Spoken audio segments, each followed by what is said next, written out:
Hello, everyone. It's clashing hours.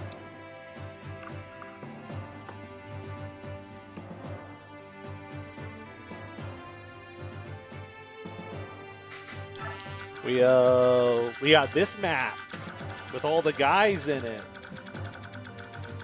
Why is this map like this? Why is it so unnecessarily large? With nothing in it. There's just nothing here. Like, Gaiden is fired. Gaiden has like some stuff going on in some of its maps, like 2 forts and a river, the big forest. Imagine the hell timeline where this is a route map. Dear God, no.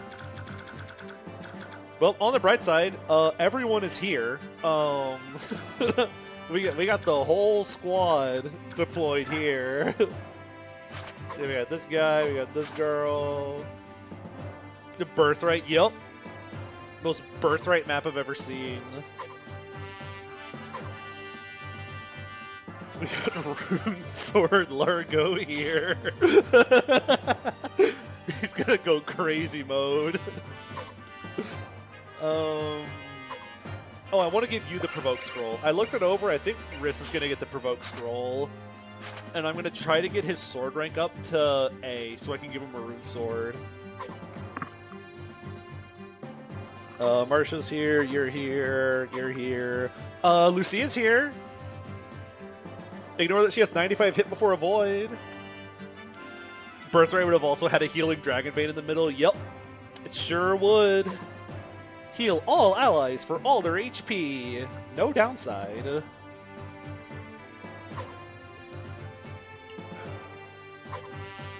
That's something I remember finding really boring whenever I played Birthright recently, was so many of the Dragonbanes are so boring. Like, there's some that are almost kind of neat, but I remember so many of them just being like, help your army, and, like, nothing bad could ever happen. What happens if you give someone Provoke and Shade? That's a really funny idea. You just, you pull someone in, and then they forget about you. Oh, I just remember one of them. There's like the Wolfskin map where it's like, oh, make it rain to make all enemies get enfeebled. And there's like no downside. Like, that's it. It's just okay, everyone gets healed. I did a lot of my preps already. So all of my units are all decked out and everything, ready to go. I also like topped off some people with bonus experience. So I think we're just about ready to go. The hopes is that I can just kind of blaze Ike forwards to seize, despite this guy having these numbers. Holy, this guy's gonna be so hard to hit. So yeah, that's the plan anyways. He doesn't have 2 range, so point and laugh. We also have to keep this girl alive, I guess. If I had a Shade Scroll, I'd give it to her. But hey, at least you can smite people for free. Or if she could just smite people as like a flyer. Cool. I'm gonna move you guys up a little bit so you can go put the horses and stuff up in the front.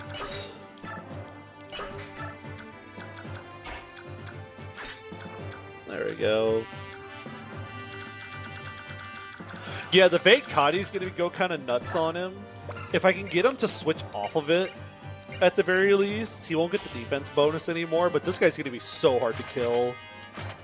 He even has renewal! I'm definitely Laguz stoning this map.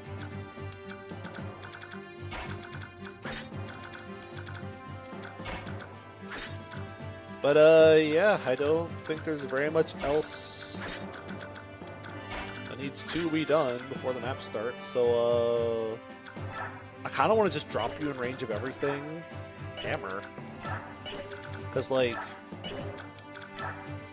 these guys can actually do some damage to you. If I trade him the sword, he won't take as much, especially the hammer. But, yeah, I think we just kind of go for it.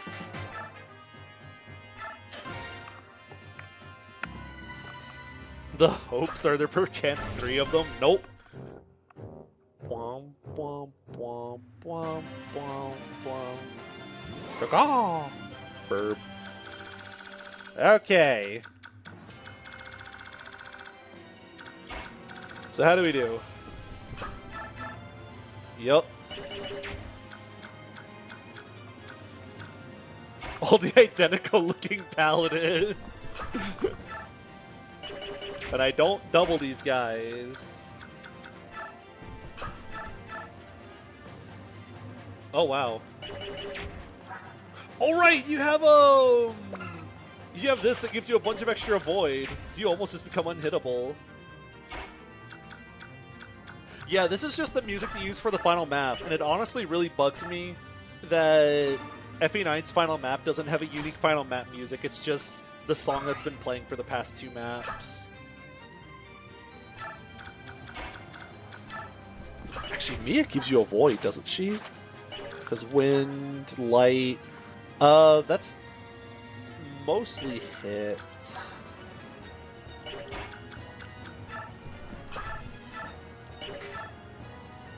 Zero hit. Give me the Bromahawk.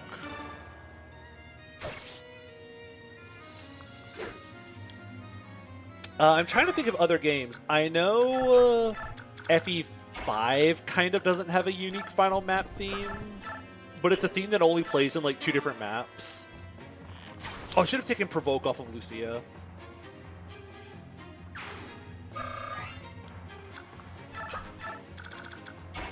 That could also be it. They were trying to stress that like this isn't the end of the story, so like it's not the final map technically.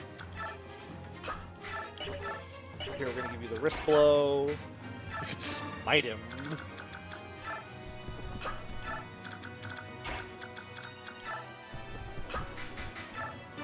Here, use that. There we go. He has Provoke. We have 2 different Provoke targets in range. So they should... Well, I guess we have a 3rd one as well. So they should hopefully go for, like, the other Provoke targets.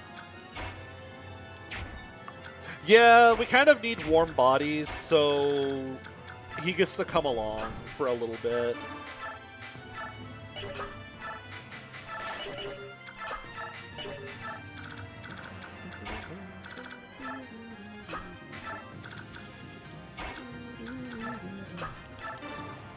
Smite!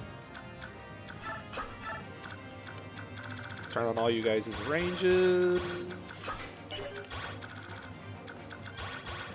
There's gonna be so many dudes next turn, like so many guys. Where's the Laguz axe? Why are you right there? Why are you right there? Why they got so much anti-Laguz weaponry? What's going on? Yep, this sure is Clash. We out here clashing.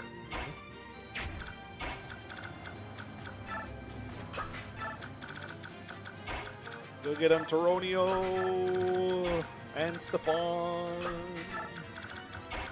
and Rolf.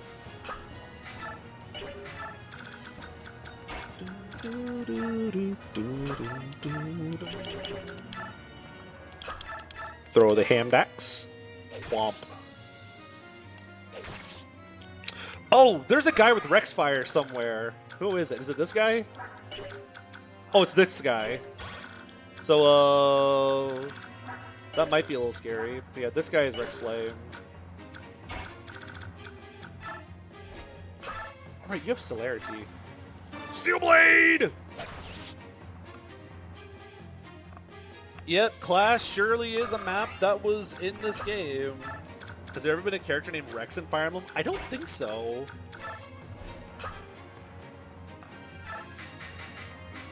I don't think we've had a Rex yet. Yep, Rex Flame isn't usually in the game, but the randomizer makes it available to be gotten. Bonk. Get provoked, idiot! Oh, here comes these bozos. And these bozos. Look out, he's got a bow! Bonk. Get provoked! Rex is just Latin for king. Oh, that's right, because, aren't all of the physical, like, S ranks and FE7, they're all, that was a sick animation. They're all named with, like, various forms of royalty. So you have, like, Rex Hasta, supposed to mean, like, King's Lance. You have the Regal Blade. Like, Reenfleesh is supposed to mean, like, Queen Arrow or something. Oh, their status. Oh, that's Meteor. Oh.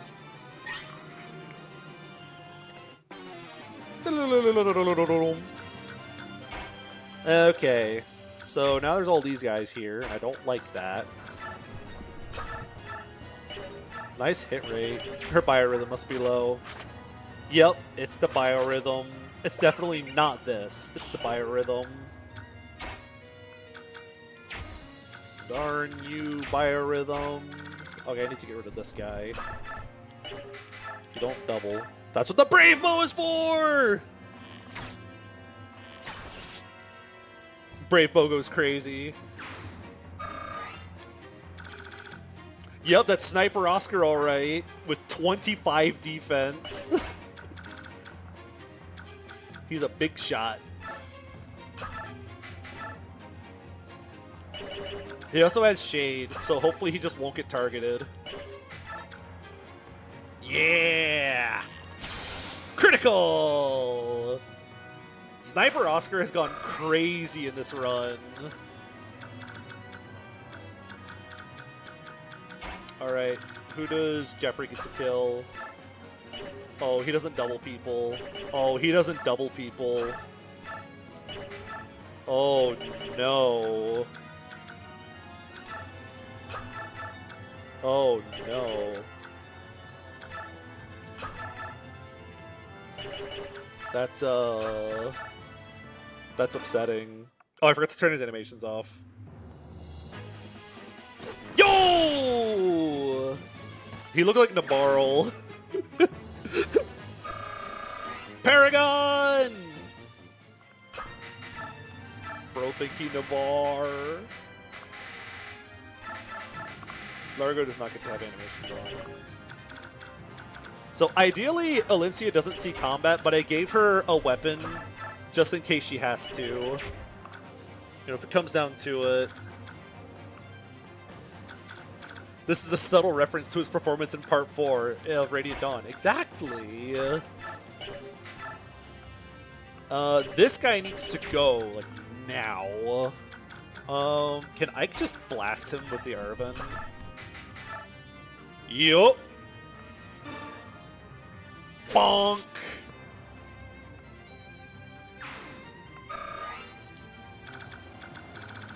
Okay, we cruise forward a little bit. We just gotta get Ike to the C's point. It's a C's map. We just gotta get him over here in C's. Ike, don't fight the Black Knight with Irvin! Okay, this kills.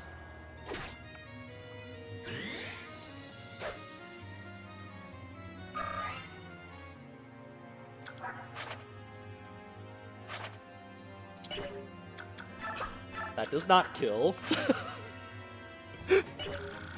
I probably...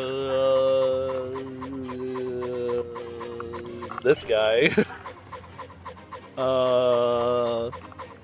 Oh, this guy. Random Halberdier with Miracle. Vantage on this guy. Wrath! Okay, noted. Not all cavalry, it's just every enemy has a 10% chance to have a skill randomized onto them. And this guy has Resolve. How do we kill these stupid birds? Or these? How do we use these birds to kill these sword masters? How does Rolf do? Hey, Rolf can chip a little. Although Rolf's my only staffer, I might need him to like staff people. Here you go, Lucia. Oh no, it didn't do that. Yeah, Kanto isn't considered like a skill Cavs have in this game. It's just something they do.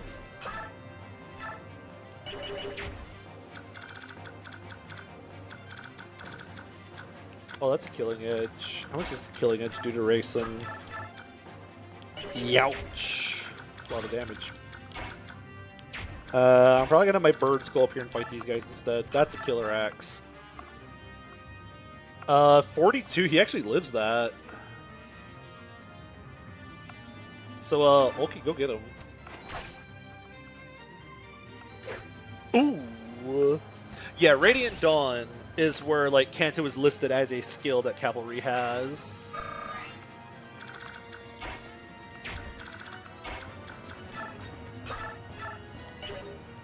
Steel Lance. Oh, we can hit him with the Bro Blast.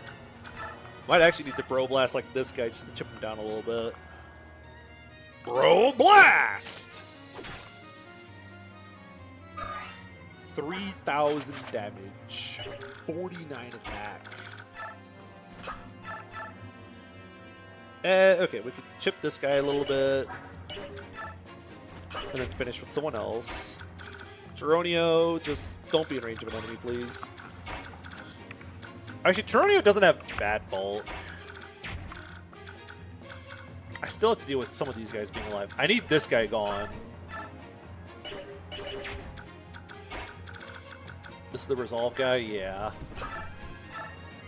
Duh.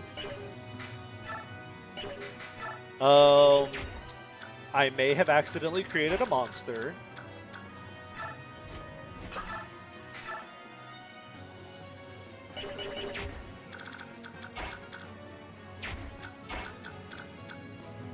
Your Honor, I may have done a whoopsie-daisies.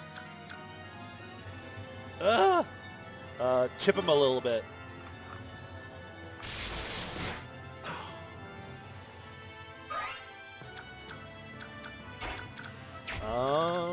That's really sketch. I don't have any status or anything.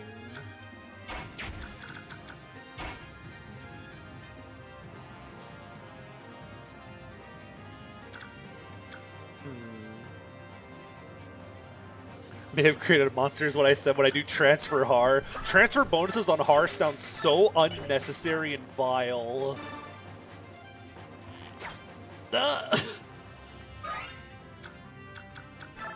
Well, this Resolve Paladin's about to kill someone.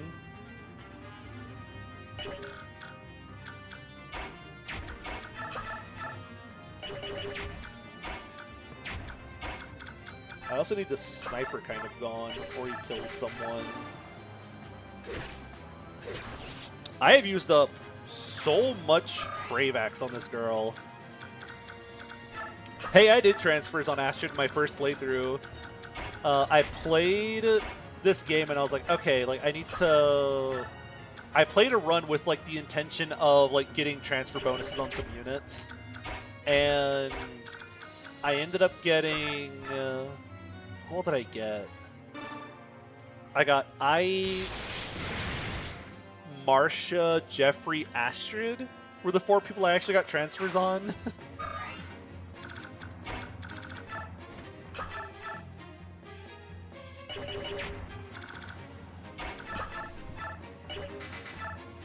You can Brave Axe someone.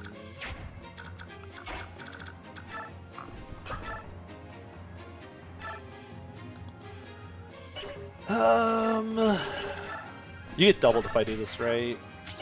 That is really bad. That is really bad.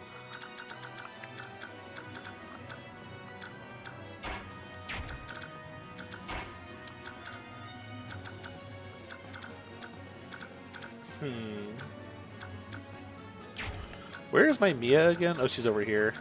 She killed that guy. Oh.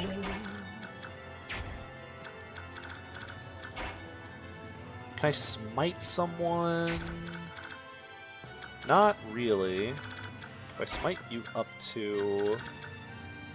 I could smite Largo up and he might be able to help reach someone. That'll only put Elincia in danger of, like, this one guy right in front of her. So now she's not in range of that guy. So who knows, maybe Largo can go, like... he could smite the guy away. She makes you sad because you saw a cute bow girl and you tried to use her first round of combat. Yep. That's the Astrid experience. Oh, if this hits...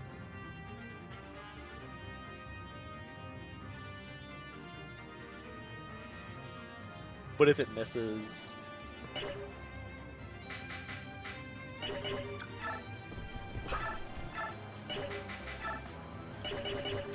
Oh, if that hits, it saves us so much trouble. Hey, Largo, this is your chance to make up for what you did in the last stream. Now's your chance. Nice. Okay, Resolve Paladin is dead. We can breathe easier now. There's still guys alive, and that scares me, but like, we're making progress. Bonk, bonk.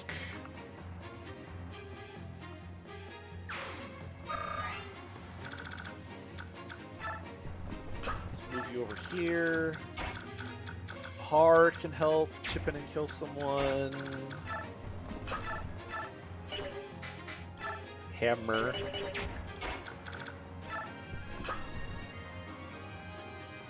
Wait, where can this bow paladin reach? Okay, he can't reach over here. That's good. I might do like... I might just bonk this guy actually, because I know I can get to him. Hard, you can do 20 damage to this guy, right? You have capped strength.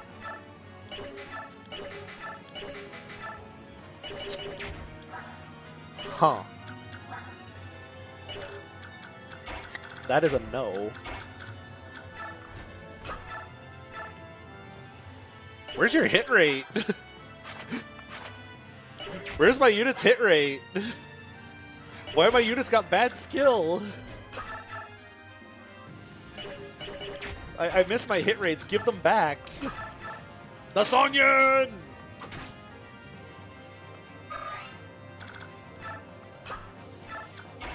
Someone's probably dying this turn. Which will be sad, but...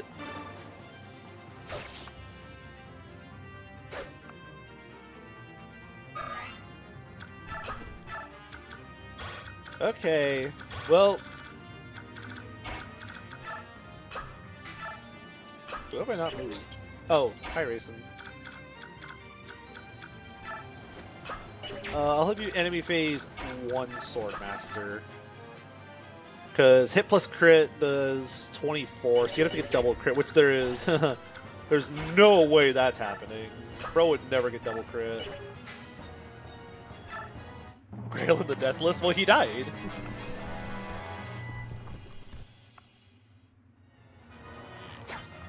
Ha. Oh, she gets doubled.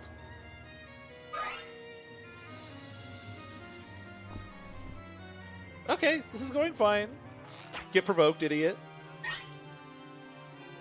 Having like 3 different provoke... Oh, that's parody. Nice combat.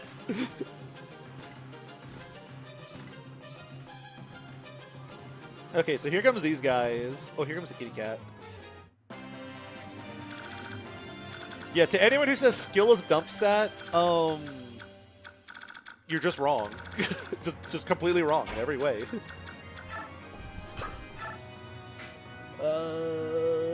Yeah, all the flyers randomize into other flyers. My guess is to make sure stuff like Jill or like Marsh don't become unrecruitable.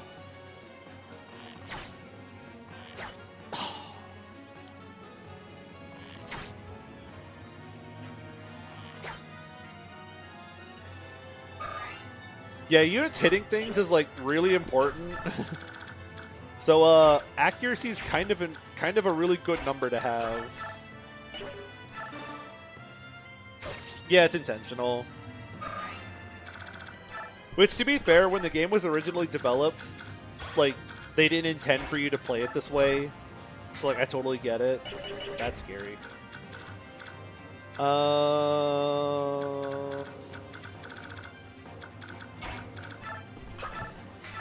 Bastion bomb!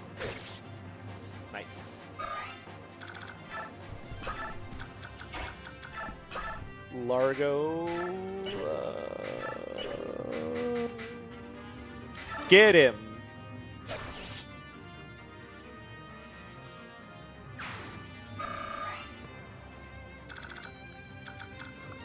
What do you mean devs don't develop their games with mods that people will use 20 years later? God, that's right. This game is 20 years old. Thanks for the reminder. Bro blast! Wait. Smite.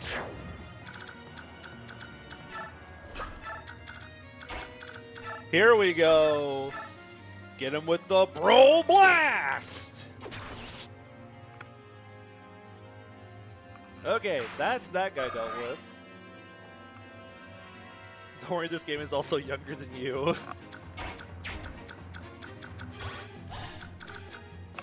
So, if you know stuff about FE5, this isn't as impressive as it initially sounds, but every time I remember that I'm older than FE5, it feels weird.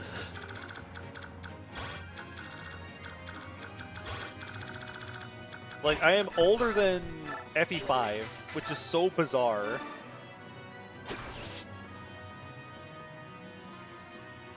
But then you remember that, like, FE5 is a Super Nintendo game that came out on the Super Nintendo 3 years after Mario 64 came out.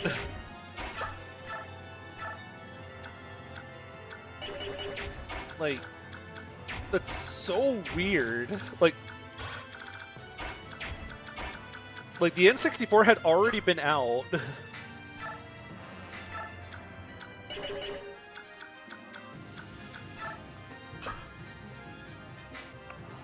Did 360 come out after Morrowind? I don't know what year that came out, but I at the very least know that like Mario 64 came out in 96. So the fact that FE5 came out like 3 years or 2.5 years after Mario 64 is just so bizarre. Yeah, Gaiden, I believe Gaiden came out... It was either right before or right after A Link to the Past.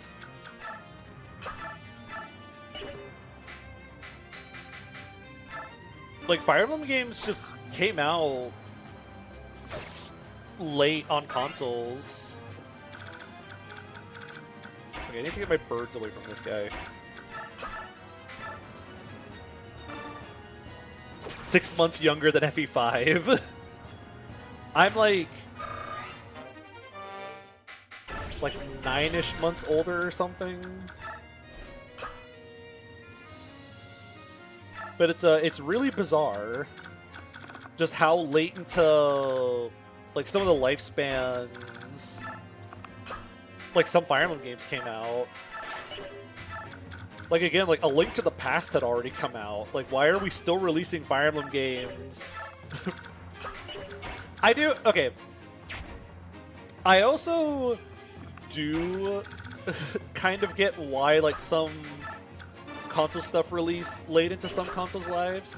From what I understand, the idea of like moving on to another console wasn't as much of a thing yet. Like, there wasn't really the understanding that you replace like your old console with a new one. It's just a new one that you get. The idea of like console lifespans hadn't really been solidified into people's minds yet. So like nowadays, it's like, wow, like I can't believe all these games come out like even after the new console's out. Like, why would you ever do that? It's like, oh. Like, why not release games for the older console? People actually own it.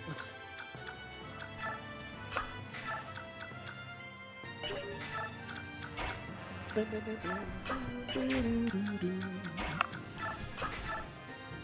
still hasn't moved? Oh, Khalil hasn't. Khalil's kind of just here for emotional support. The FE4 remake is still in development on the Wii U. What if they released the FE4 remake on the 3DS right now?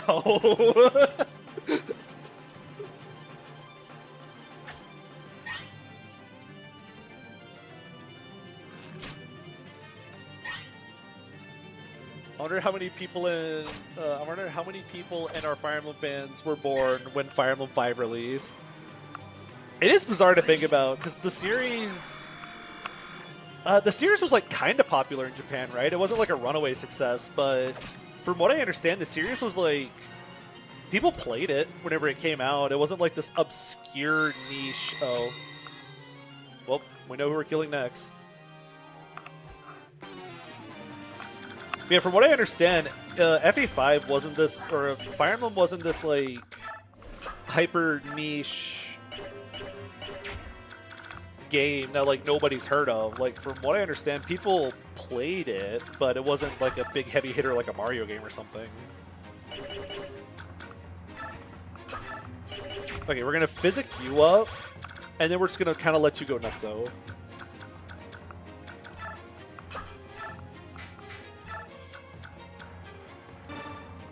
Because I know FE3 is pretty popular in Japan, even nowadays.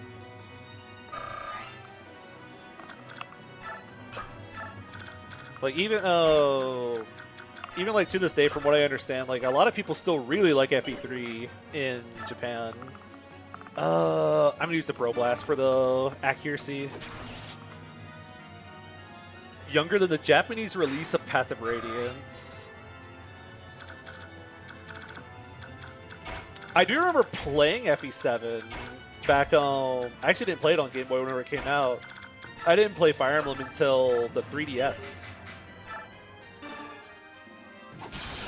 Wow. Okay, that's a good crit.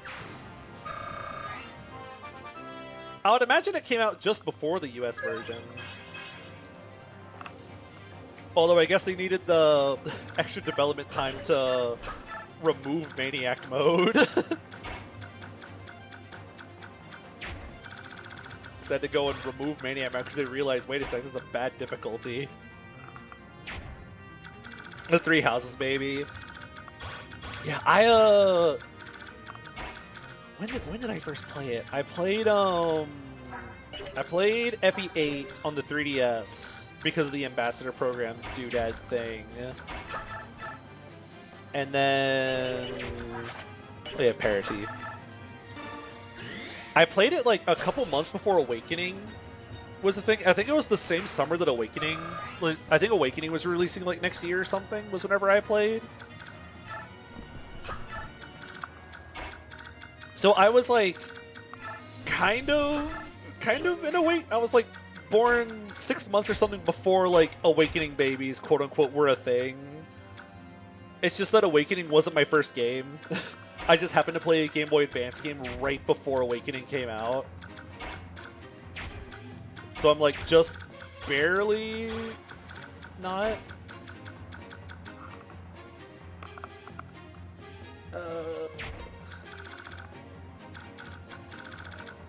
Why is there no terrain or anything on this map? Why is it just a big flat plain?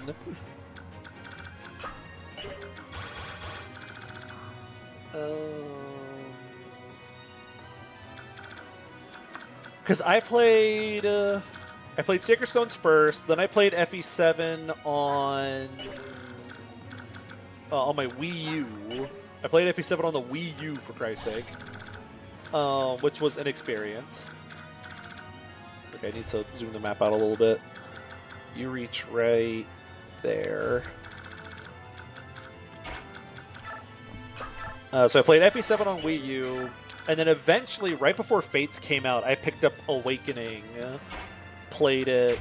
Then I played all the Fates games. And then from there, I played them all the way up to like 3 houses or something. And then after 3 houses, I started playing all the other games in between. Oh, I also picked up FE11 for Virtual Console before 3 houses came out. So I didn't play FE11.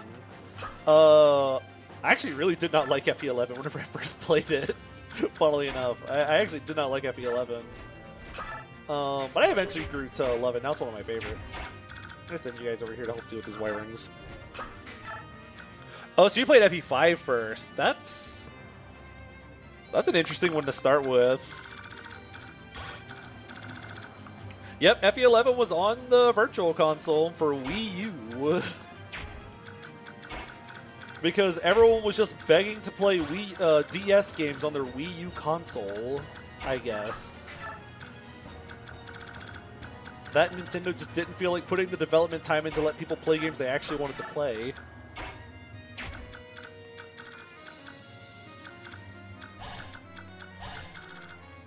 Get rid of this guy's range. I kind of want to bait this Fire Lance with Ike. Wait, where can... Oh, it's because you can reach.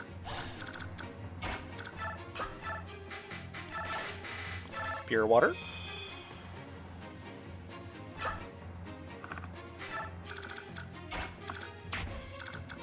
We'll move you... I really want to just, like, take a shot at this guy and then fly away. I think that's what I'm going to do. Yeah, I mean, the Wii U has 2 screens, so you can kind of play DS games on it. It's a little awkward, though, because a lot of DS games are designed around you being able to see both screens, like, almost simultaneously. You don't really have to, like, look up and down between your screens on a DS. You just kind of can see them both in your peripheral vision. Then on the Wii U, if you try to do, like, 2 screens, it's like, okay, like, I have to, like, look down at my gamepad to look at the touchscreen. Then I have to look up at the TV to see the other stuff. So it's not as seamless. It still kind of works, but it's kind of awkward, to say the least. This map's going pretty alright so far, and that terrifies me. I'm scared. Yeah, Falcon Knight is... You have to go to, like, the online shop to buy stuff.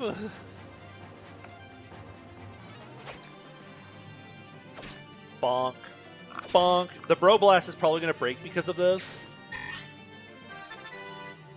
But I feel like we would have gotten our use out of it. Add it.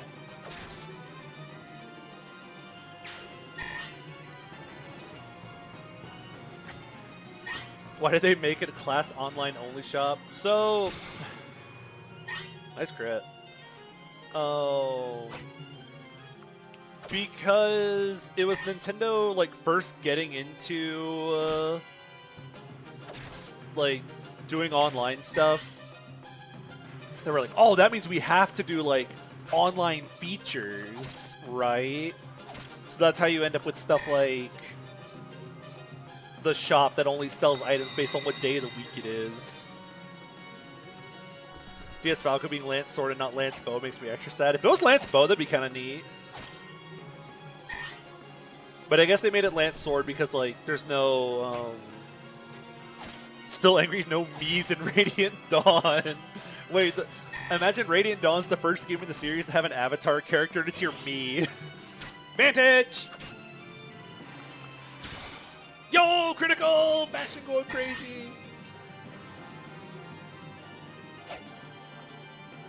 Yeah, that'd be the funniest avatar ever if it's just your Mii. Okay, we're kind of still making it.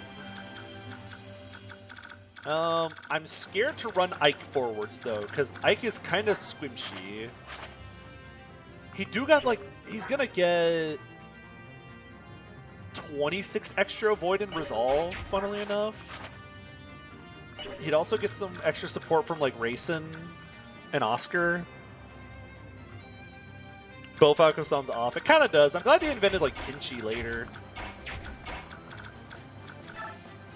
It reminds me, years ago, back whenever me and a cousin of mine were first playing just the GBA games on our 3DSs, we thought it'd be really funny if there was, like, a bow flyer class. Because we're like, oh, wouldn't that be really funny if, like, you know, like, flyers are, like, take effective damage from bows. So Wouldn't that be really goofy if, like, a flyer had a bow weapon? Because it's like, oh no, like, this does effective damage, but I'm still gonna, like, use it or whatever. And then lo and behold, Kinchi Knight exists. Yeah, F11 had bow generals. That's pretty neat, I guess. I don't know why it does, but it's like the only game in the series to have it. Oh, he's 1 damage off being in resolve range.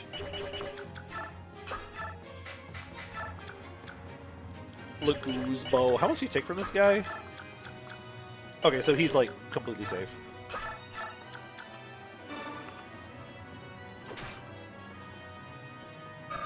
Yeah, and then Engage didn't have like a bow flying class anymore.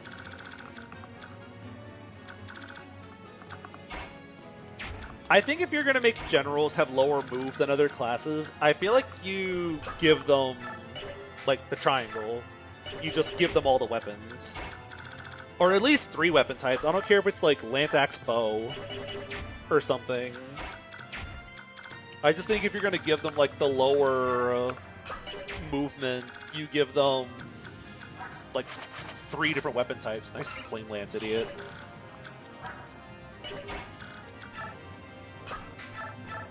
Mine. It's mine.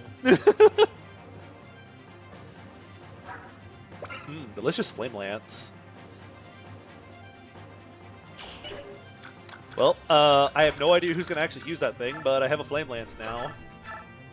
I have 2 Flame Lances now. I already had a Flame Lance. Now I have 2 of them. 4, 1, 2, 3, 4. True, I could just sell it for forge money.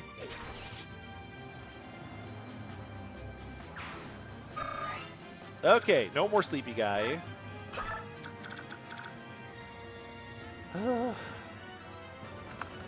Is it quad weapon general thing and an FE6 rebalance and people say it's OP?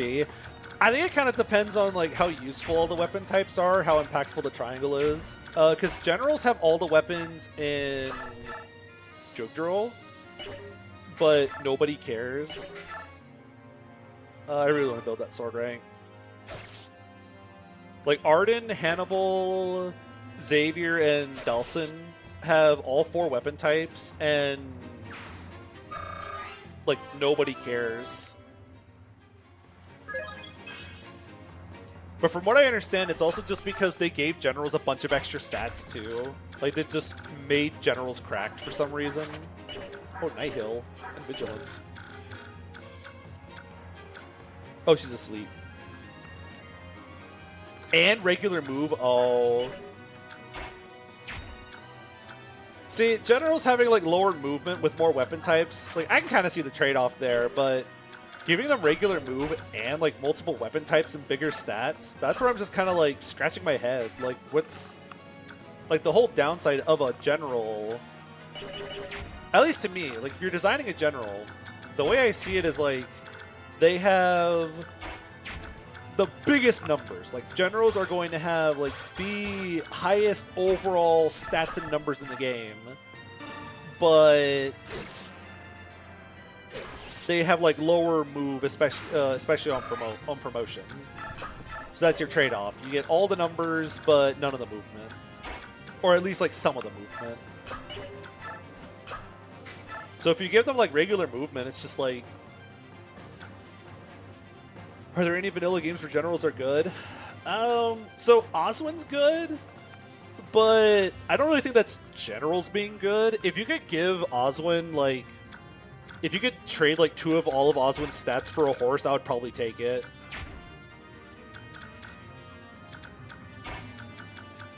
I'd probably take that trade. Yeah, Louis pretty good. Oh, generals in the DSFE games are pretty hype. Like FE11, and I've heard FE12 generals are pretty cool, but FE11 generals go pretty hard. So no, that's a place where they're kind of neat. I can think of some units that are armor knights, but like, are they really though? Because you have like Effie, but you kind of don't leave Effie as an armor. You kind of want to get Effie out of Armor Knight, whether it's Sniper or Kinshi Knight or just something else. Like, you usually try to get Effie out of General. Armor Knight Chris makes the prologue playable. Yeah, that's what I've heard. So Armor Knights in DS seem pretty good then.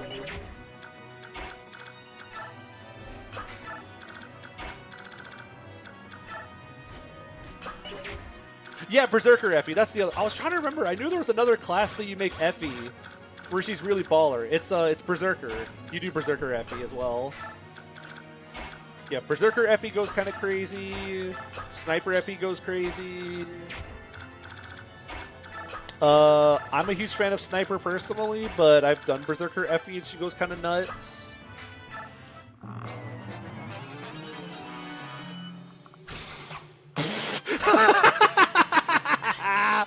Nice crit, idiot. She just deals 1,000 damage. Exactly. Because from what I get, Effie actually has, like... okay. Effie actually has, like, really good, like, speed growth and, like, speed numbers. She's just in a class with bad speed. So the moment you take her out of it, you just... she's suddenly great. Like, she just doubles things easily. Okay, blank level, but he has 2 cap stats, so I can't really complain. Okay, we're getting there. He has 95 avoid with his support partners. Okay, that's actually enough to be, like, almost invincible.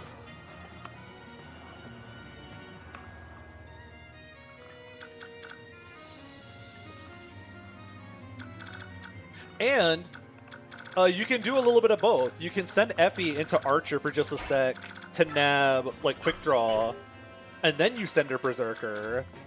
And now she has Quick Draw Berserker. Adept. Her personal bulk is pretty bad, though. Yeah, that's what it is. Which is why a lot of people really like Sniper on her. Because you can just give her, like, ranged. Yep, she can friendship Mozu and marry Arthur. OMG, 1004 damage on player phase. Wow, now instead of doing 120% of the enemy's HP worth of damage, I can do 122.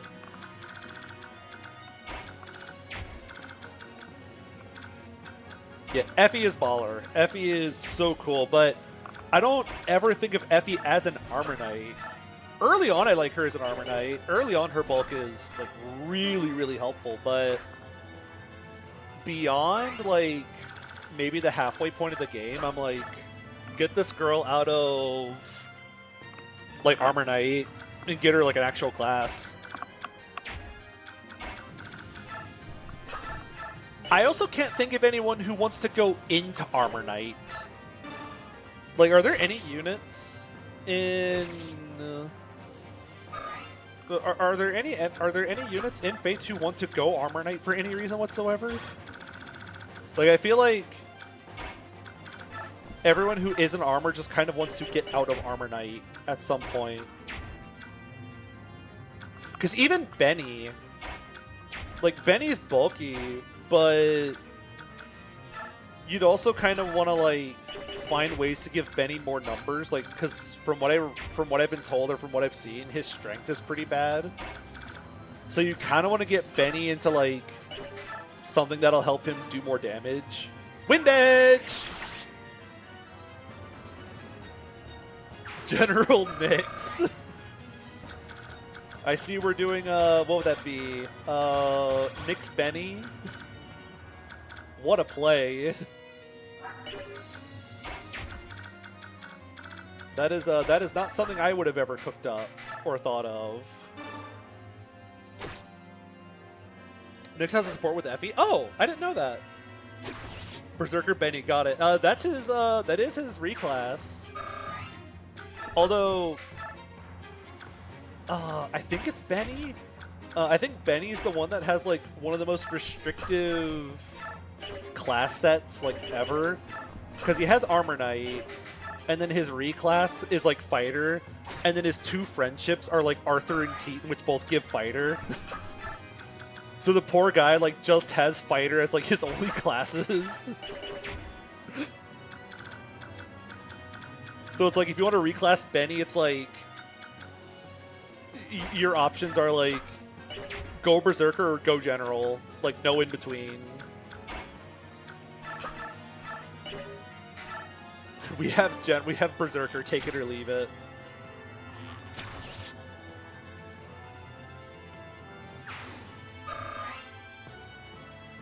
I mean, he can marry like anyone for a class. Like he could marry anyone for their class.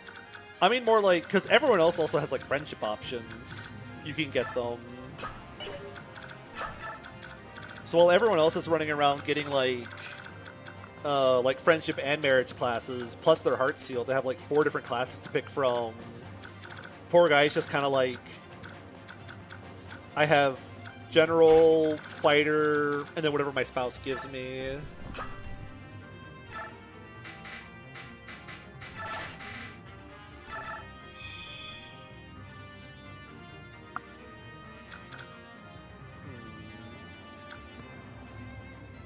They were too cowardly to let Keaton turn other characters and let them become wolfskins. If only. Pretty sure Arthur and Keaton don't hate being in the Armor Knight line. I don't really know what they get out of it, though. Like, what would they get out of becoming Armor Knights?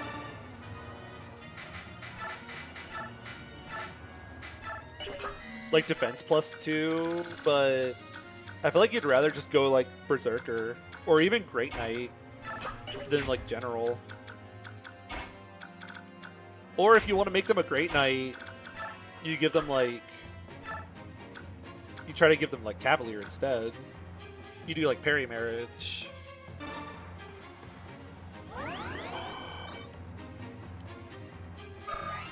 That way you get a shelter elbow room.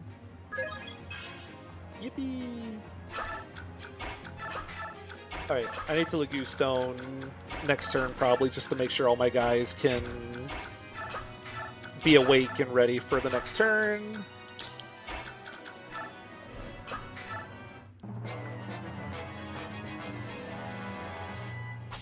Twang! Adept! Twang! Arthur reclasses Cavline, funny enough, he doesn't have Great Knight. Oh, something you could do is like Arthur Effie marriage, Arthur partner seals into Great Knight after promotion. He gets like the Cavalier skills, like Shelter and what's it called? He gets like Shelter and Elbow Room without needing to spend a Heart Seal. Oh, she gets doubled. So you could do that to get around needing to Heart Seal. You could save a Heart Seal that way. And still get him, like, Elbow Room. You guys have... Oh, lordy, you have... Bro, what?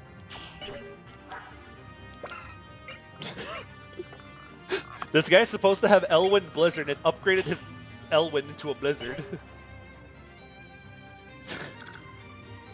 Well... Get a load of this guy. God, I want to steal those, but I don't think I can. That's going to be too risky.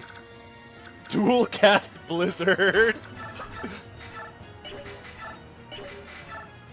That guy is really stacked up on Blizzard also. Nice weapon. How much does this guy do? 8. That's a little sketch.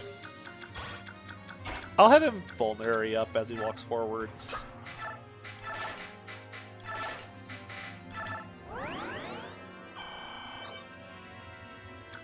Siege tomes that realistically never break on the enemy. Welcome back, Pt12.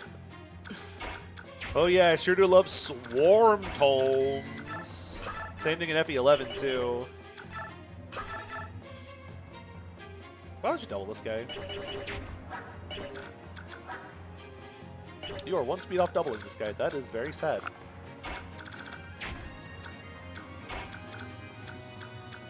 It's okay. It's fine. It's fine. Silva Lance.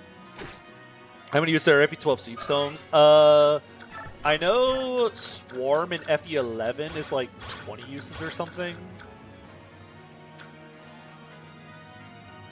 Being unable to double a general is always sad unless you're general board. Yep. Let's see. If you could dual wield an Fe, I've actually thought about what that would potentially look like. I think, in a very basic sense, if you wanted to do dual wielding, you could do like a like it equips like your first 2 weapons in your first 2 slots, and like you just take the weight penalty for both weapons, but you swing both weapons at once. So it kind of like turns your weapons into brave weapons, but it makes it more difficult to double or something. I don't know. You can figure something out about it. Yeah, Fe7 enemies get doubled by General Osmond. That's true. Bring back the 3 houses equipment slot. I love the idea of like offhand items, like secondary equipment items. I love those.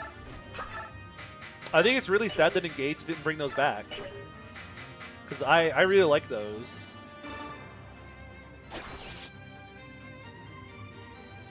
Yeah, in Fates you can dual wield some katanas, I guess.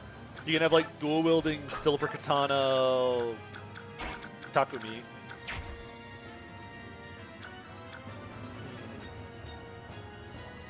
Yeah, but I hope we get the secondary weapons, or whatever you want to call them. I've always called them offhand items. I don't know if there's like a proper term for them, but I've always heard them called offhand items. So hopefully we get those back. Human Resources Thunder. Oh, it's even better. Oh, it's supposed to be the HRT Thunder. Because look, Rolf is the girl class now. The book is the estrogen. That's where they keep all of it.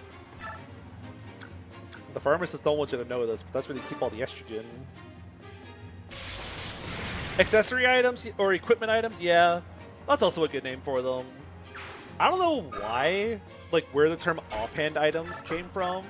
That's just always what I heard it referred to as. Nice hit rate, idiot.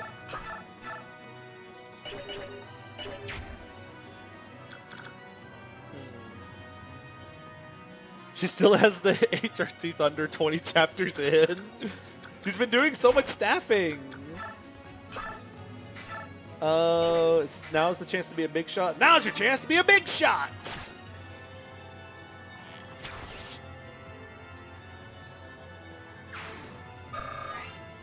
Engage kind of did every character has a ring slot, I guess. I guess. I'm thinking more for like magical stabs, or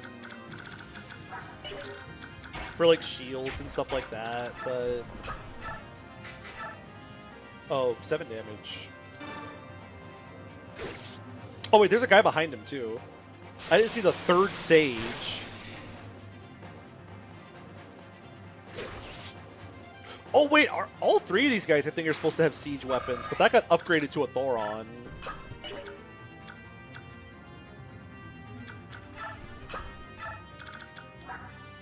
Yeah, this guy has Meteor, so that's upsetting. Aren't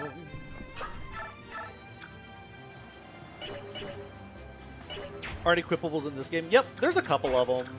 There's not a lot, but there's a few equipable items. Like the Night Ward. Is that Resolve? No, that was Wrath. That was Wrath.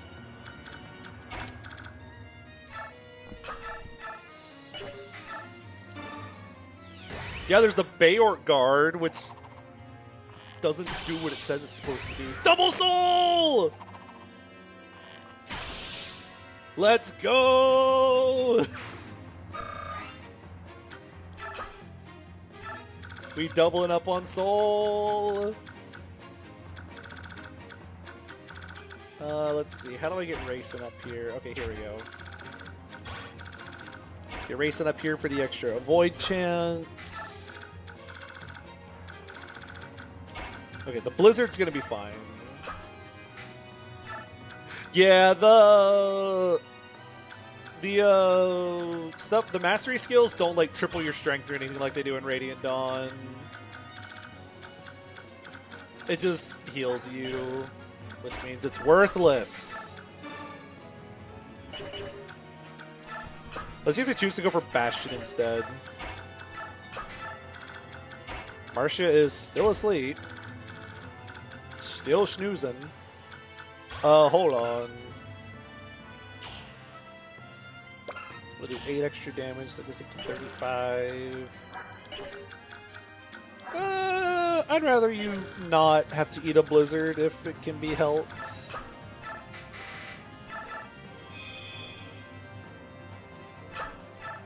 We still have 2 more turns. Oh my god.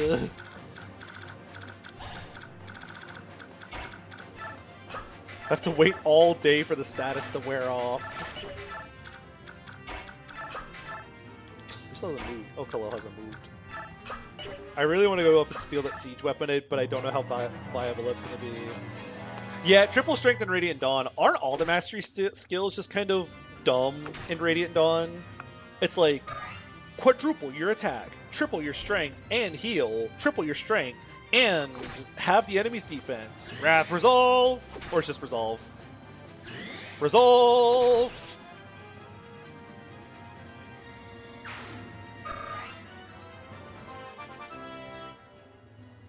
Oh, the mages ones are kind of whatever. Can you get more bulk? That'd be really cool. So Marsha's gonna get hit, but I don't think I care. Good.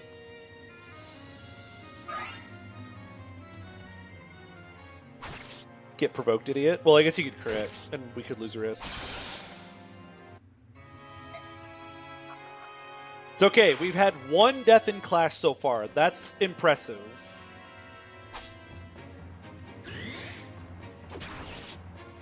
I am shocked that's the first one we've had.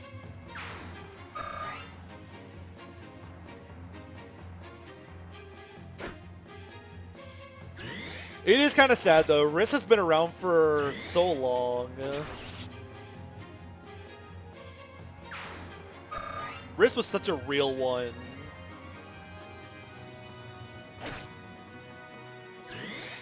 Resolve!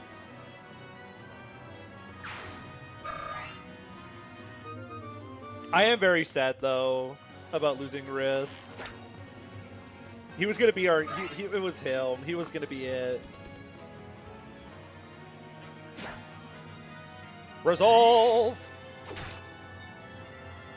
Resolve!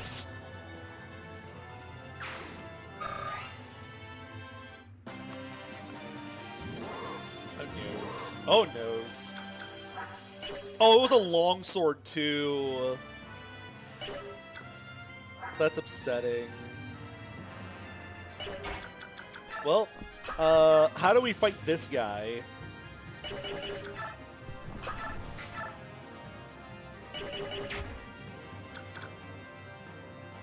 Oh, the reason why he's doubling is he has Resolve up, which gives him extra numbers.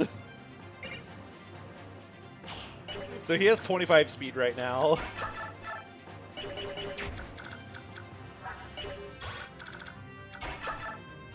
He would not normally be able to double all these guys.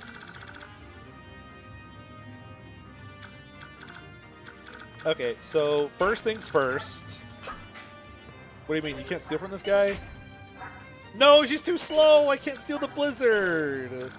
You're useless to me. Any redheads still alive? Jill and Leth?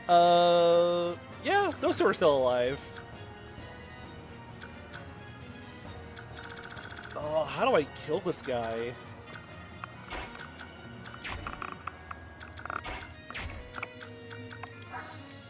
No, Rolf even said he was going to keep him safe. Rolf said he was going to keep Riss safe, and now he's dead.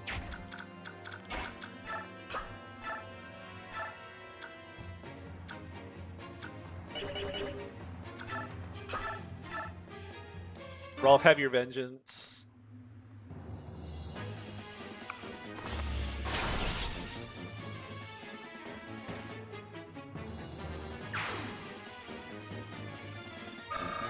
There we go.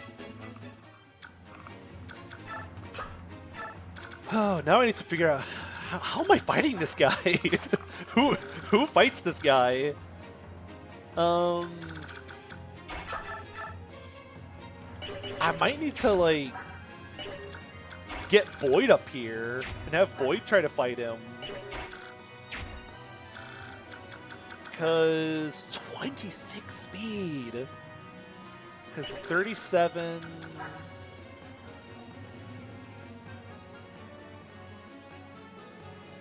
It's like 13 damage. He doesn't die to a crit, but he gets doubled. This guy's nuts. How good is our range here? I mean, we have like, we have this guy with the big shot.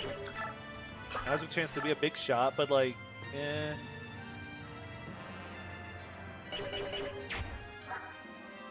I also can't put him in resolve range because his defense is too high. I might be able to have him like eat these two wyverns. So you'll do 31, 36.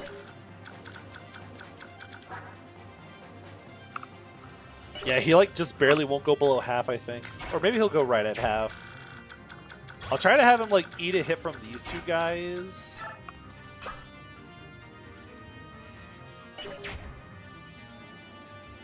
You'll get the 9% crit. Oh wait, who are his support partners? Tanith, get over here.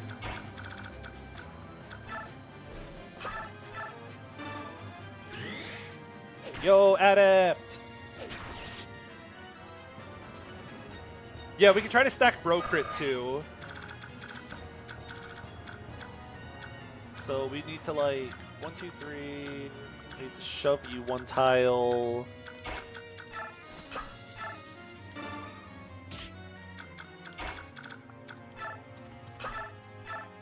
Okay, we can get Ike over here too for even more numbers. Thomas Hawk.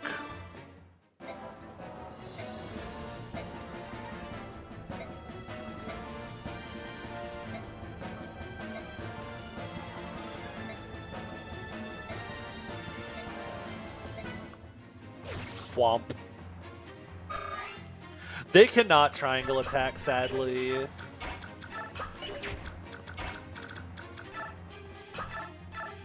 Okay, that's not too bad. Alright, I'll just take a shot like this until Boyd gets up here. What did Leth turn into? Leth turned into like a tiger, I think.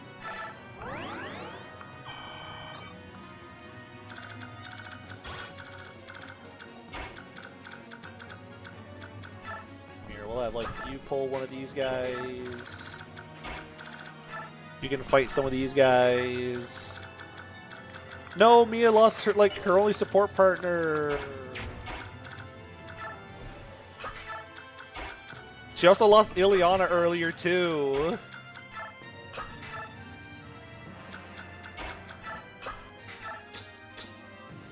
Yeah, if only Bertram's gonna really wish he still had that rune sword. But look at this bozo with no 2 range. A lot of Mia's partners are dead, because I think Kieran's one of them too. Oh, he also has renewal.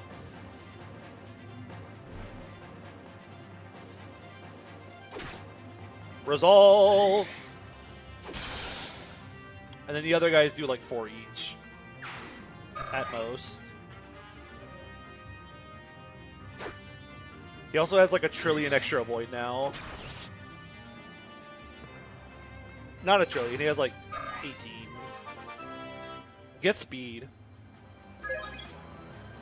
Okay.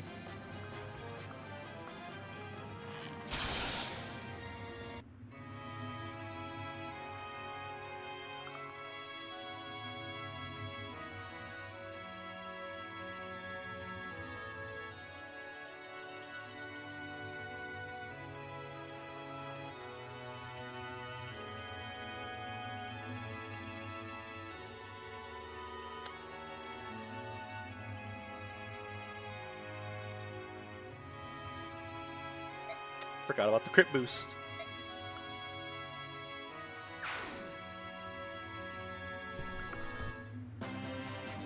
I forgot about the crit boost.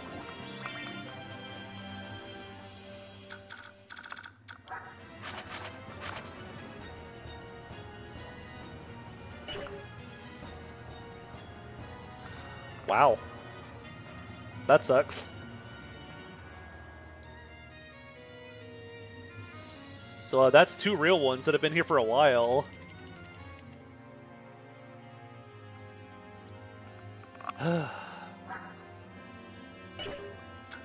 Well. Guess who's dying next?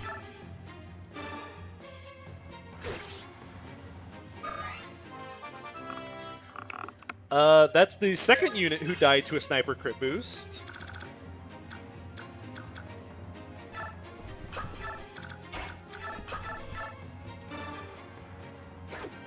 Anyone have good defense? Oscar. Oscar's like my next bulkiest guy.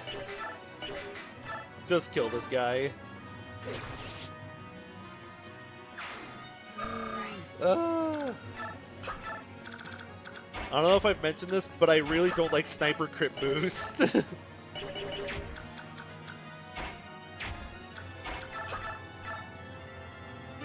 Zap him.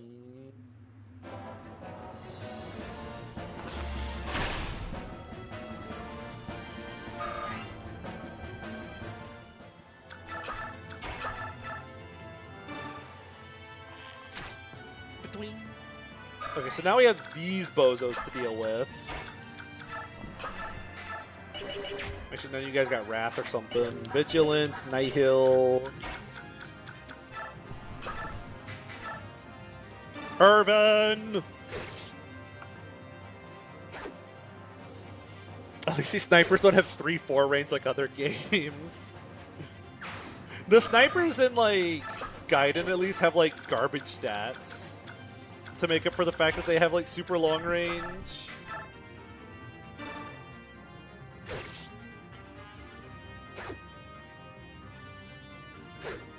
No, Lucia, hit the guy.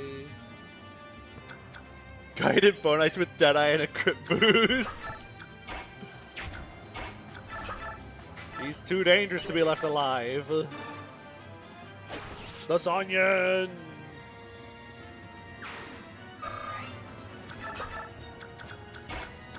Okay.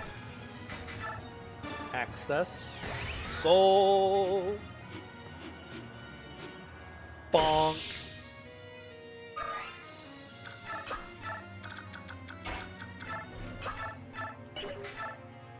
Oring.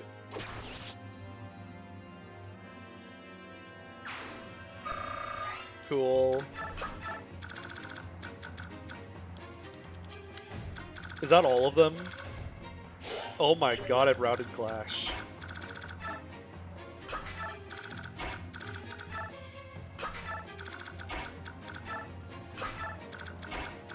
Mr. Bertram, come out with your hands up. Snipers having a crit boost is an FE7 Legacy reference. The best version of FE7. Hey, at least the one guy stole the elixir off the boss, so now he doesn't even have his elixir anymore. There's more guys.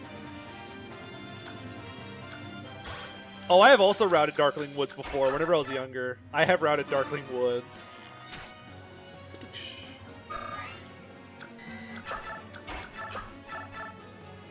Go get him, Rolf!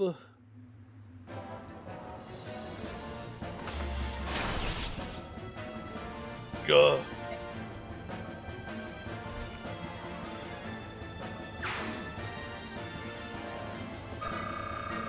Cool. Defense! Free Big Cotty. Okay. So we can see, so I'll go ahead and beat up these last couple guys just so I can say that I routed Clash.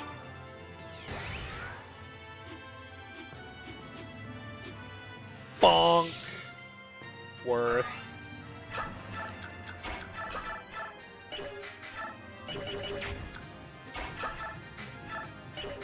I'm gonna drag as many of you down with me as I can. Mia's fighting in vengeance of her fellow Christmas Cav.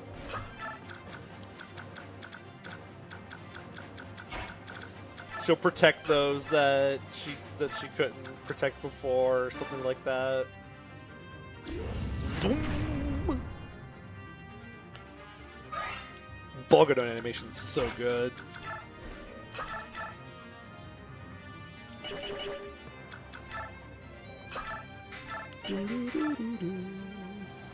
Tanith, you are so slow.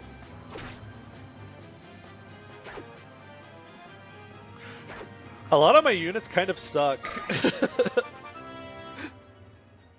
It kept pouring everyone's stats into like magic. Oh, she has 30 luck. Wowie. She's so lucky.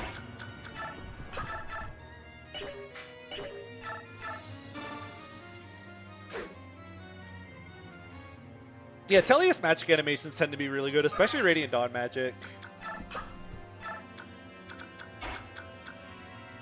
We want to talk about like cool magic animations.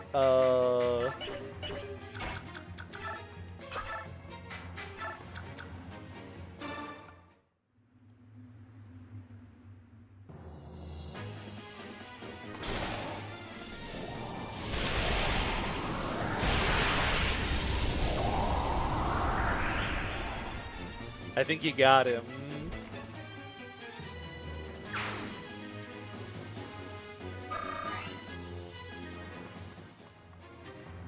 Yeah, Radiant Dawn magic is really good animations, except the Siege Tomes. They dropped the ball with the Siege Tome animations, and I will never be happy because of it.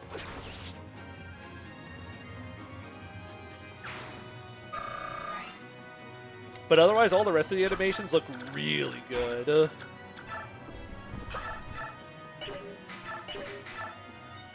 Just blast this guy.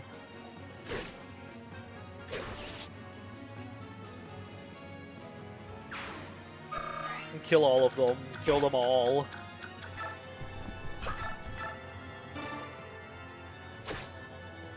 Every last one of them.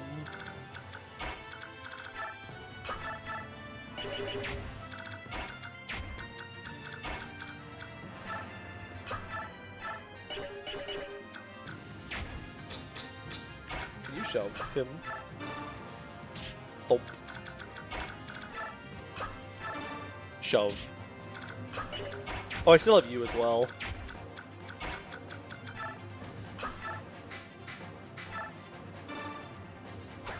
Swoosh. Have you at least found a use for knife sages? Nope. But it's still funny. Here, Khalil, get some Chippy XP at least.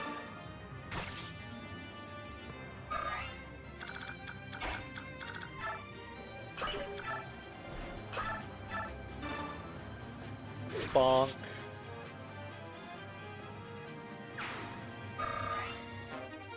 Max rank up. I did it. But at what cost?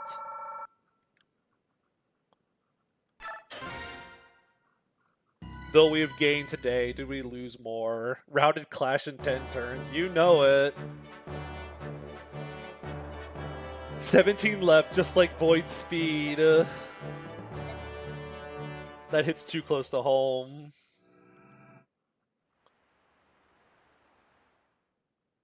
Give me the bad news. Boyd and Riss.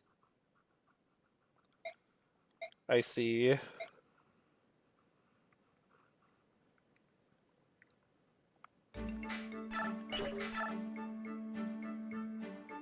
He provoked too hard. I mean, sure, I'll get these two.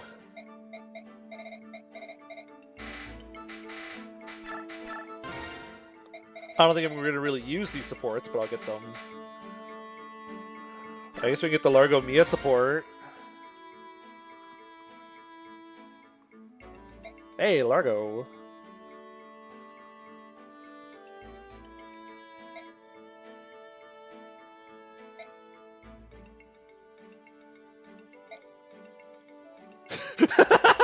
At least we know she beat him in a fight.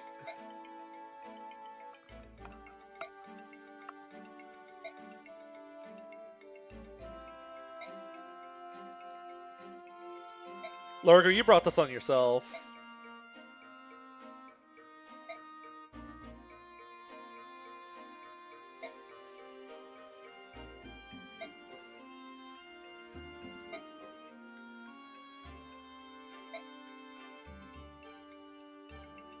Oh.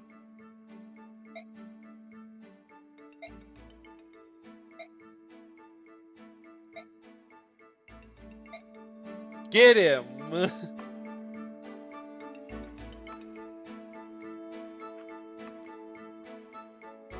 This supports how he learns to appreciate being a work-at-home dad in the next game.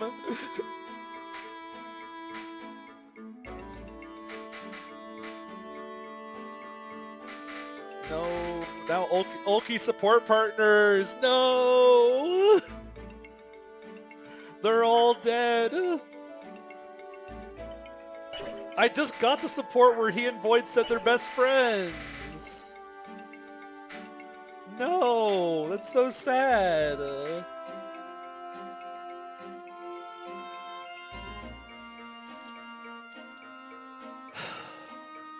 That's actually tragic. That's so sad.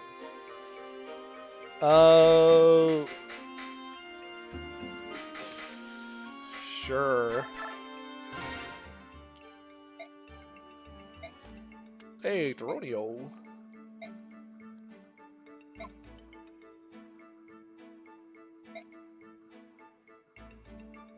Would you say you've traveled through a lot of strange lands? Or that you've traveled through a strange land?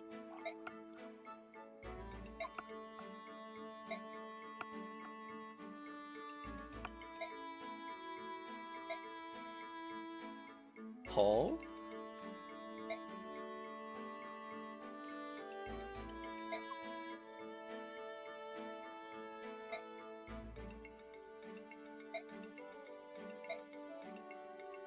Ah, good job, IS, dodging around having to answer the question. Gee, I wonder what Largo's like character profile for Mia says.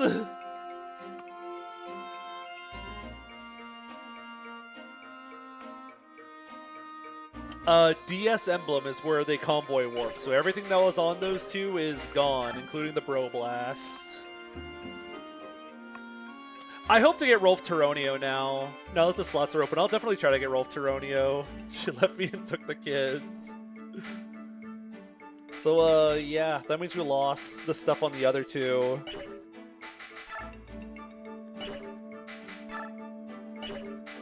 What does the next map look like? Who all are we going to bring next map?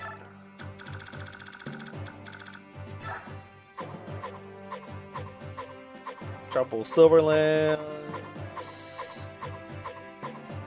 Brave Sword. Where's the thief with the double bow?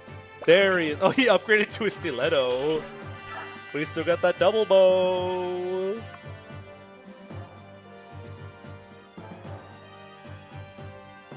Yeah, this is the Black Knight chapter.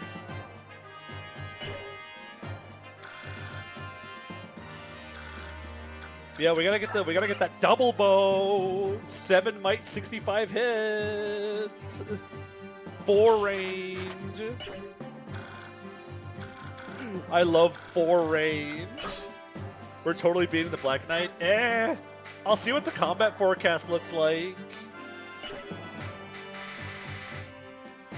Like, I'll see what it looks like. It's probably not gonna look very good, but we'll see what it looks like. We're not bringing Alencia or Jeffrey. I want Rolf, I want Turonio, I want Khalil. Hey, Path of Radiance. Where are my slots? Where are my slots? We're at like chapter 26 or 27. Can I please have some slots?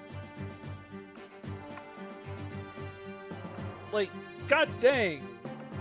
Why do I have 11 slots? All the slots were used last chapter. Like, come on. Yeah, I wouldn't have been able to use Ragnall anyways, because it's tied to the promoted Lord class, or the Lord line. I might bench Lucia for... because I really want to bring, like, Rayson and Ulki. Who do we bench for Ulki? Because I gotta bring Ulki.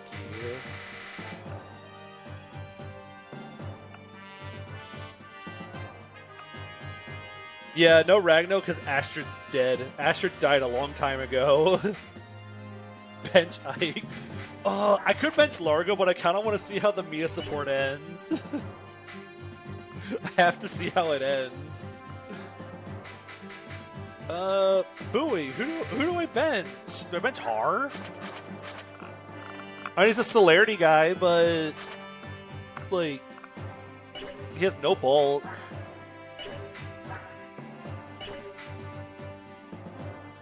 Are these supports vanilla? Yep. These are all the same supports and everything. Dropping Har for you. I have to bring Har. I have to bring Ulki long term now. Like, Ulki has to come to the end. Like, he has to do it for Boyd now.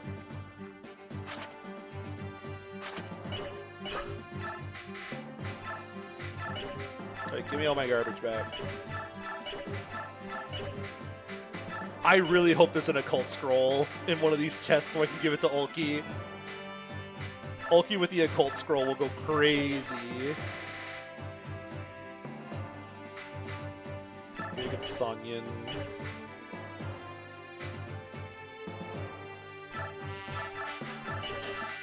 You get the throw.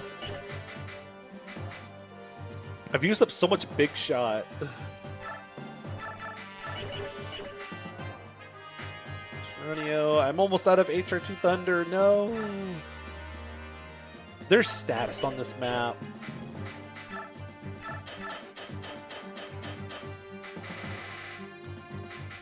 Better bring Restore. I'll also bring an extra Physic.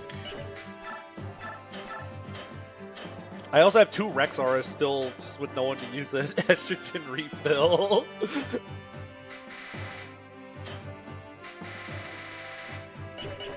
Rolf's still trying to book an appointment to get more estrogen. Does anyone else have A axes that can use my other silver axes? Nope, it's just Ike. Well, Ike gets the dual wield PRFs now. So, here, you got to have the immediate.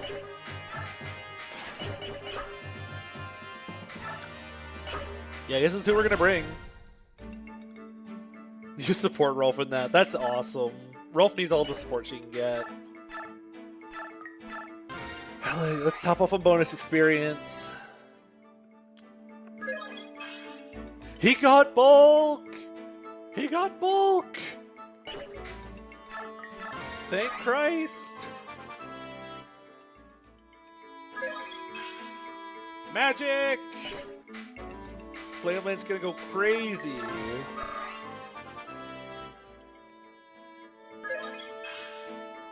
She also bulky.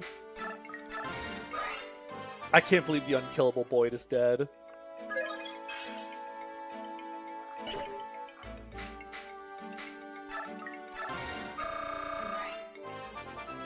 Yo, Blossom level. Blossom. Yo! Let's go! That's so hype.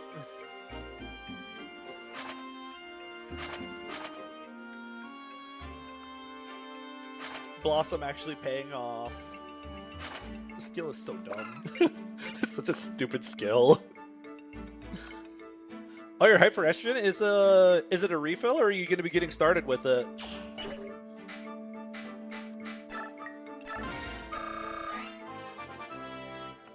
Blossom does affect bonus experience.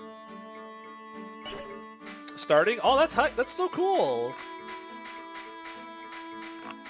Wishing the best for you. I hope it is a completely smooth process.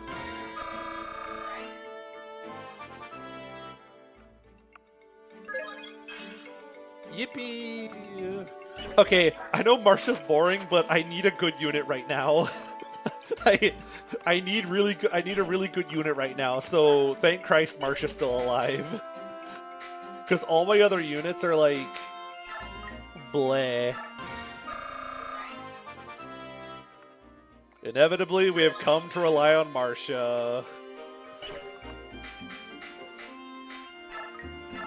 Here, we'll give Racing some level up so we can throw hands against guys.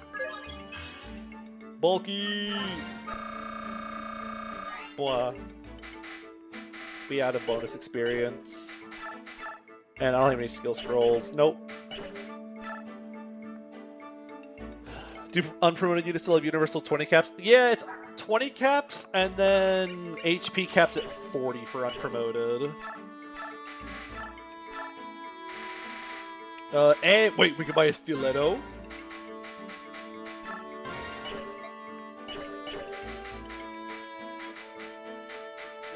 Where is she? There she is. Yeah! The most powerful combat knife! Last map, Marcia woke up after Boyd's death like Goku woke up during final form. Referencing how both of them are boring Deus Ex Machinas. So why does he have Blossom?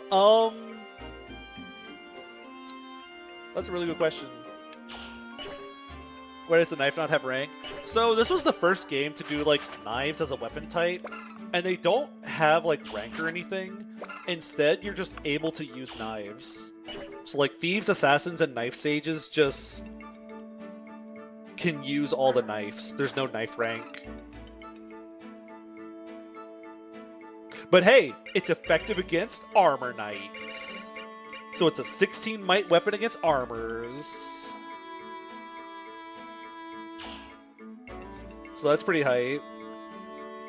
Yo, you're right, it's just like Alfred in the Engage run, getting to use the stiletto! It's Alfred's stiletto!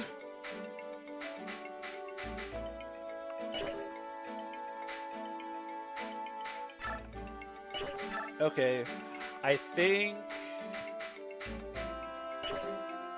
I kind of want to give Rolf a new Thunder Tome. Is Thief Alfred any good? Nope. Nope. Oh, it was Knife Doggo. It was like Lance Doggo. Oh, but I don't have enough slots. Just put the men away, just run Physic.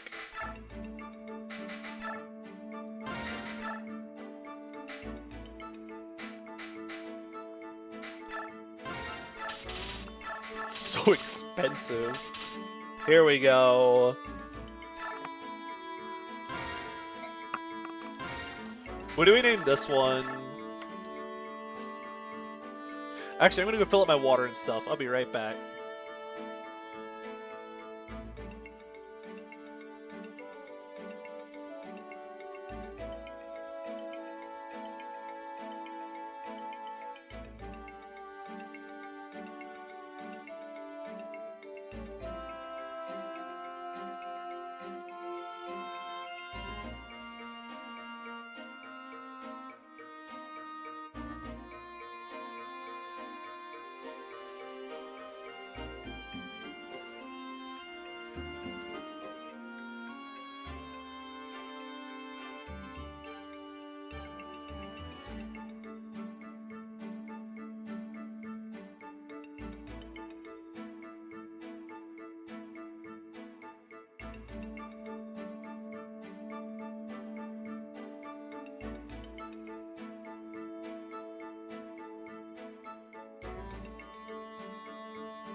I'm back.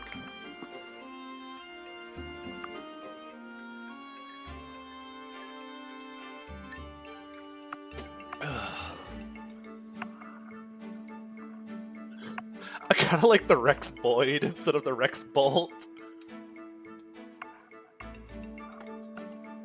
Rex, or what about like gotta click on the thing. So what about like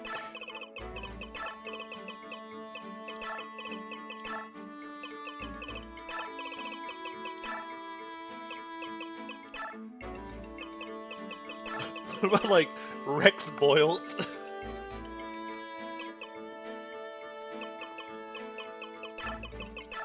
Rex Boiled.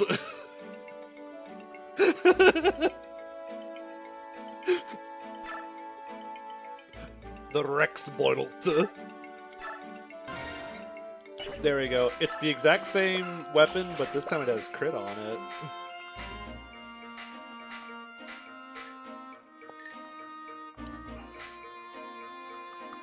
Is HRT and estrogen low-level lightning magic? I'm not quite an expert on it, but that sounds like what it is.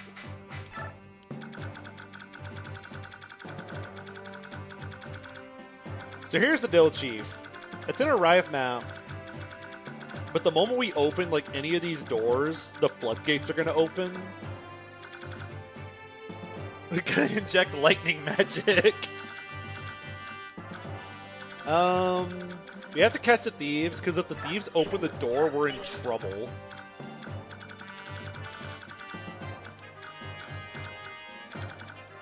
Stiletto and the double bow. I'm definitely giving Ulki another Laguz stone to work with. Because we're just gonna Laguz stone. Yeah, better bust out the watch staff. Yeah, if only this were FE3 we had the watch staff.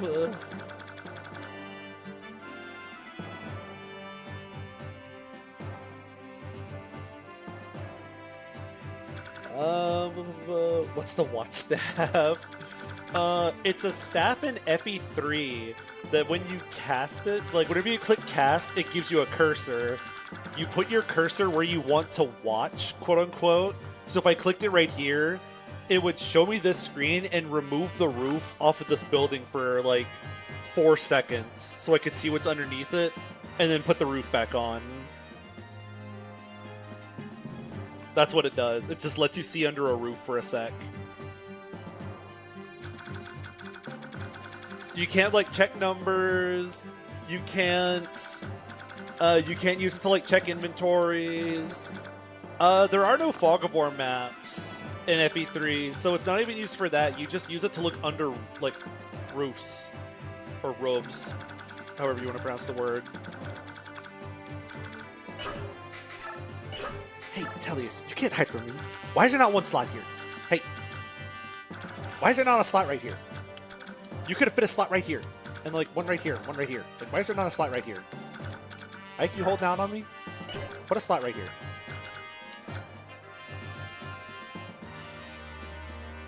How often is that relevant? If you've played the game more than twice, not really at all.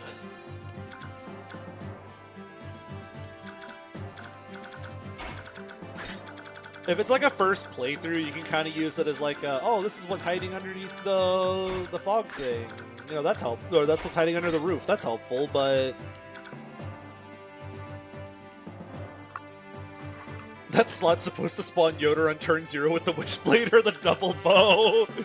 Does he come with a Purge Tome, please? I'd like that a lot. Alright, I think most of the squad goes left, and then like some other squad goes right just to kill these two thieves. As long as the thieves don't open the door, we're good. And I want that double bow. Might send Ike left, potentially. God, my most durable guy is dead!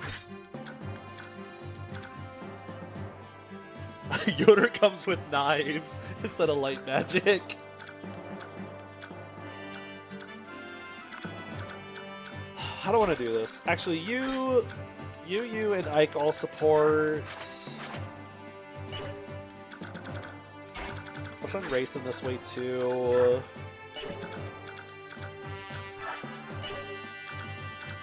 And then we'll send like Khalil right.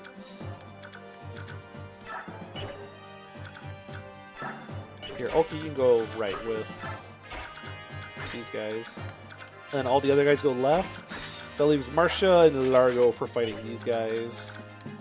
And Mia. We'll send Mia left. Okay, this seems fine. I could be going on the right, so that'll be good. I will simply ignore the top path for now.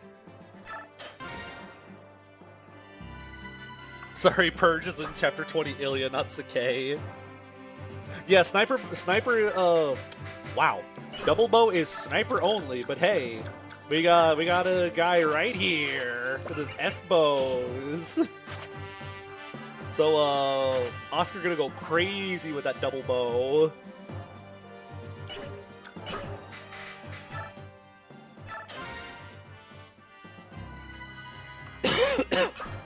This is it. This is our moment of fate.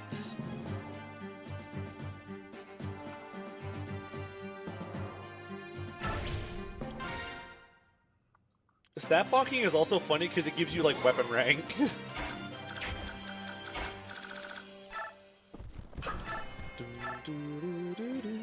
My gosh, 2-hit.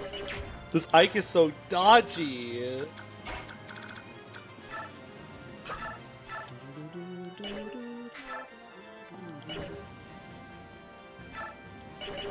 How does Tanith do against these guys?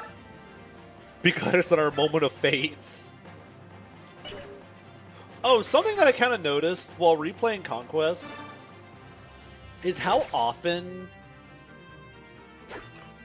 like the boss combos with the siblings between like Azura or Corrin with the other siblings, how often they talk about like what if we were on the other army, like what if we were on the same team, and it really makes me wish that the game was still called If.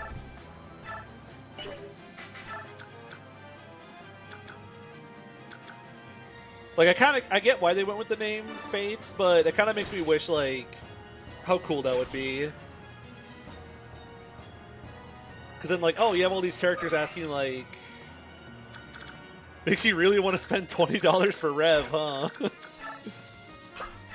Yeah, Tanith just hit A axes, so I can arm scroller to S, so we can have Irvin Tanith. No, he's just shy. Dual crit.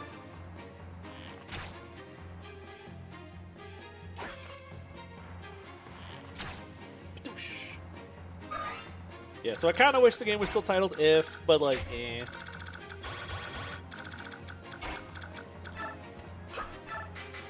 Eat the rock! Bird. Finish what Boyd started. How much avoid does Ike have now? 105!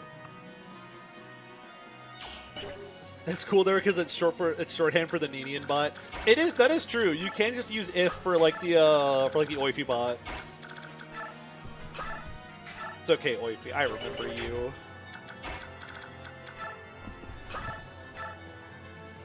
Get this guy out of here.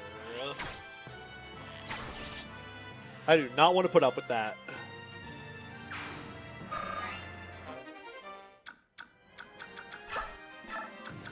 Miss Veilbot. Oh, what all were they? So it was Oifibot at first. Then we got Veil next. And then Jagan and Nini came out around the same time. I think is the timeline.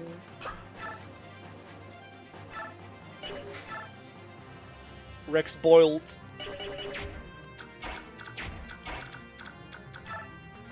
Get him.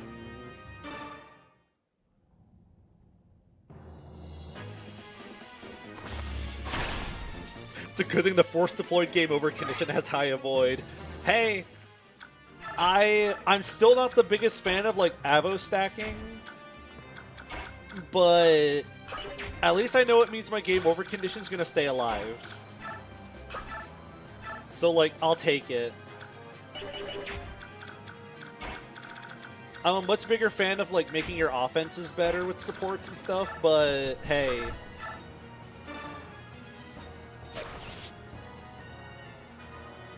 Hit all servers, you freaking use different bots now. The one I'm used to using is Jaken. That's the one that I'm most used to using now. I know there's a Ninian that people will use a lot. But the one I'm most used to is Jagen. Bonk. Bonk.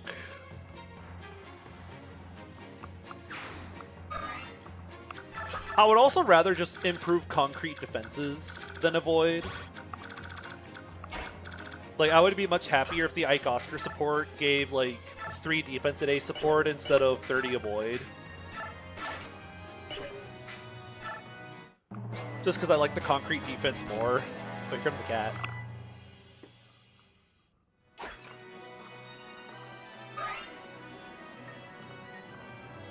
I see either Jagen or Nini, but I have to remember which one's which. So I just DM the bot. I just use, if I ever, like, need to just check a number for something, I just DM the bot. That way I always know which one I'm pinging pretty easily.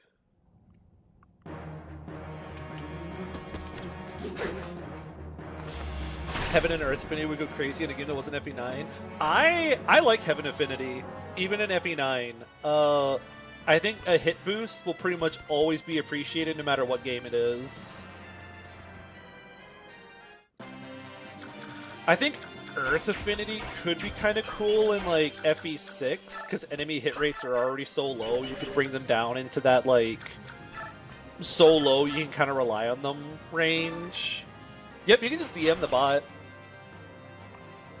So that's what I do anytime I need to check numbers or anything. That's also what I'll do if I need to check numbers about, like, a series or something and I don't want to spoil what I'm up to. Also, check out this Swordmaster with a Killing Edge, and Tanith's only facing 25 critical because she has 30 luck. Double Heaven with Storm Sword and Tempest Blade. Yeah, when I was playing Maniac mode, the whole time I was wishing that I had, like, Heaven Affinity on all my units. Just to help out with the hit rates. Also, Stiletto! Did I steal anything? No. Stiletto!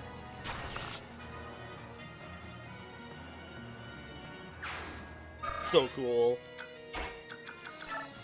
Can we pew this thief? Yep, and then Ike will bonk the Swordmaster. I hate it when enemies have low hit. I mean, I generally like it when enemies have hit rates on you, so you can't just avo tank them, but in the context of FE6, like, you could make avo tanking fairly reliable. Just because the enemy hits are already so low. Just like that one character they made a Star Wars movie about. Adept.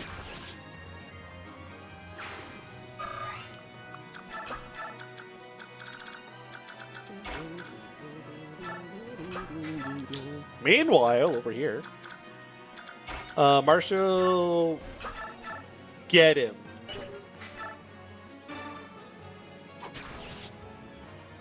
We got the double bow! Ladies and gentlemen, it's the double bow! I have to get that over to Oscar now. Huh. They should bring back Gaiden tiles so everyone can avoid tank. Oh right, this guy also exists now.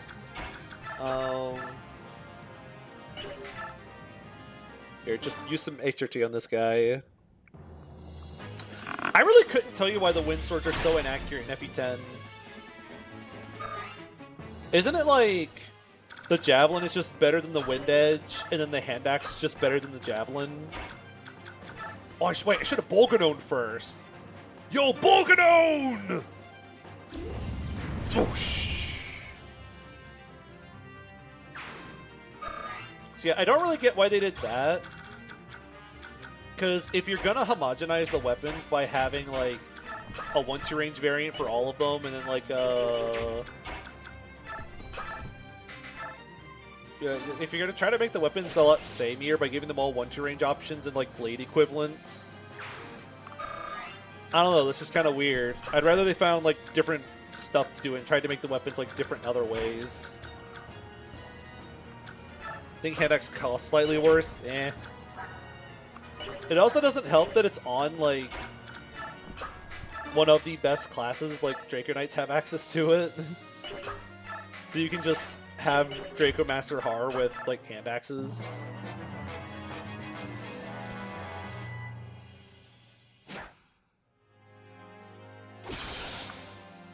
Okay, that scared me. I looked away for a second. I got really scared. There's some weapon stats in F810 that you're fully convinced are mistakes, like some bronzes have less accuracy than iron. Yeah, that's so bizarre. Yeah, I like it when the weapons are more distinct. One change about F810's weapons that I do like is that there isn't an effective damage type for each type of weapon. It's like if you want armor effective, you need to be an axe unit. If you want horse effective, you need lance access. That's something I appreciate about FE6 as well. For FE6, if you want horse effective damage, you need a halberd or a rider's bane. And if you want armor effective, you need axe or sword.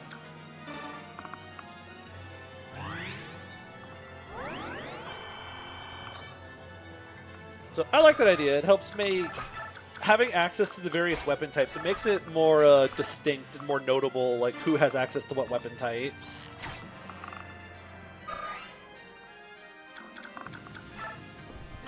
Instead of just kind of like, oh well. So what do you have? Silver sword. 30 goes down to 29. 13. You live a crit from the Swordmaster.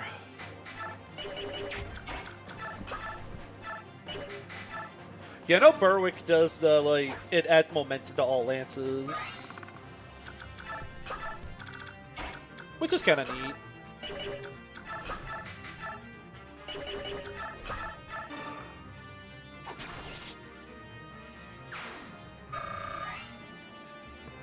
Planning a hack with 1 range exclusive swords, 1 2-range lance, 1 or 2 range lances, 1 2-range inaccurate axes, and then 2 range exclusive bows. Yeah, that sounds unique. 1 or 2 range lances. I kind of like that idea, actually. Because from what I understand, to any weapon experts in chat that actually know more about the historical accuracy of weapons and stuff, lances are not traditionally what your units are using. They're using spears, right? Because lances are traditionally a horseback option. You don't use lances dismounted usually, right? Because they're really long and heavy. So you traditionally use lances on horseback and spears on foot.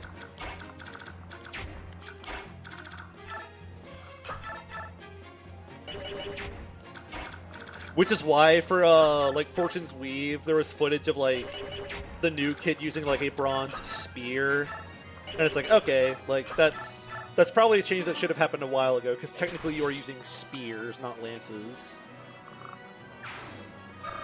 But you could do something like lance weapons are 2 range locked, because they're difficult to use at 1 range. Are most lances in-game spears model-wise anyways? Yeah, I'm pretty sure that's what it is. Just for whatever reason, they ended up using the word lance instead of spear, even though that's what these weapons really are.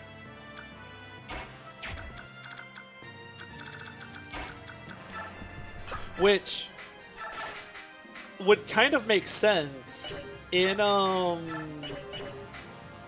Ike's support with Dusel, or it's in a story cutscene or in a support. He mentions that he wanted to learn how to use lances, and everyone said it was a really unconventional weapon type to try to use. Which, like, makes sense then that, like, if he's trying to use, like, a lance that you would primarily use for horseback and he's trying to use them on foot, like, yeah, that's weird. Like, why would you do that?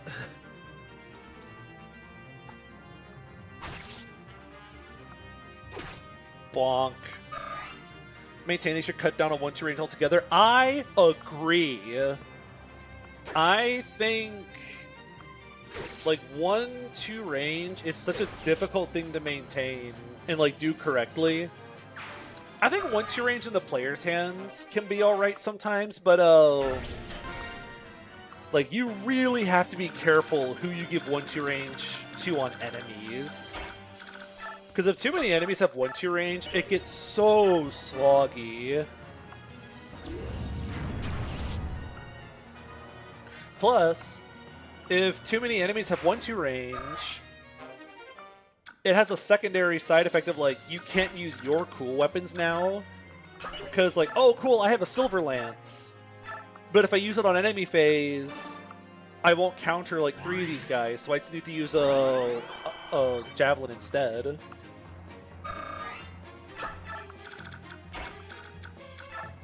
Like 1-2 range when it's accurate but weaker than a slim sword.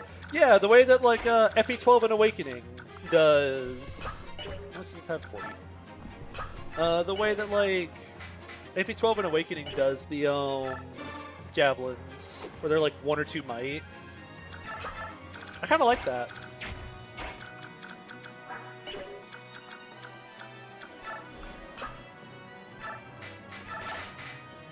Just use that.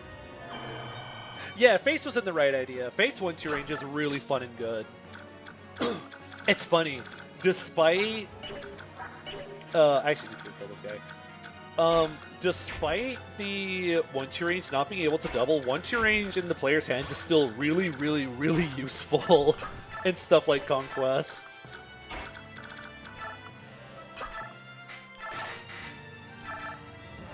Because being able to like throw a hand axe and then have someone backup attack off of you is so strong.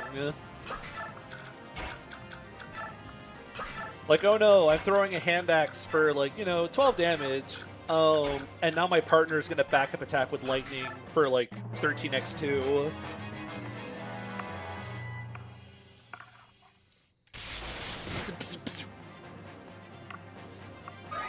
Yeah, in FE 7 through 9. Sorry, stretch it real quick. FE 7 through 9, the enemies are pretty pathetic, but there's also a lot of like archers and mages mixed in with them. So you're kind of just best off countering with 1-2 range. It just feels really bad, real bad to not use 1-2 range. Oh, 1 tile, 1 damage short. Proc skill should be more like a shield gauge. Yeah, so like... Oh, proc skill should give more shield gauge. I don't really know enough to give like a take on that. Sounds interesting at least. I know stuff like Soul is really good. Because you do like Soul Master Ninjas or just Soul builds in general. Like Soul Quixotic builds.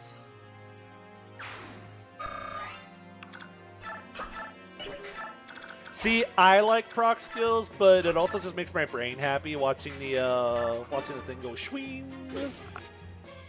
Oh, that door has less health than the other ones. What? Wait, what? Did I already hit that door and I just completely forgot? Am I going crazy?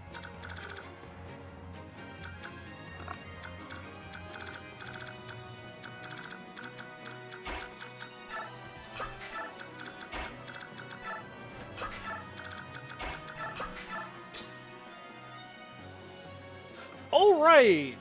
Axes are like effective against doors or something. I completely forgot about that.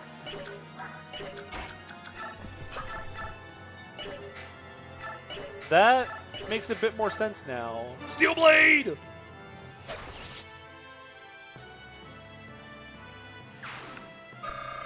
Yeah, from like a strategy standpoint, the proc skills are so rough for the most part.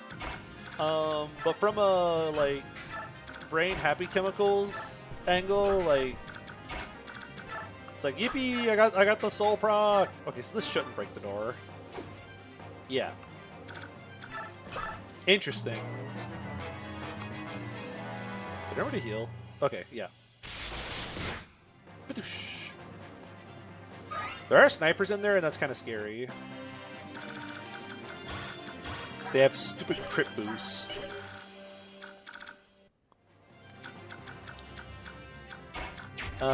Here, break this door down. Access granted. Yeah, they're so hype whenever they go off, but like you can't really rely on them. So it's just kind of like we've all had those moments of like, oh, this unit has a like a 32% chance to proc soul or whatever. And if they proc at least one soul versus these 7 enemies, they survive. And they just don't. And it's like, okay. Thanks.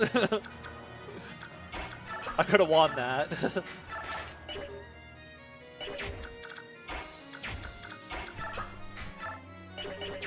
Oh, wait. No, that's not going to work. That happened to me recently with Baruka. Where I had her enemy phase like the generals from Hans's room.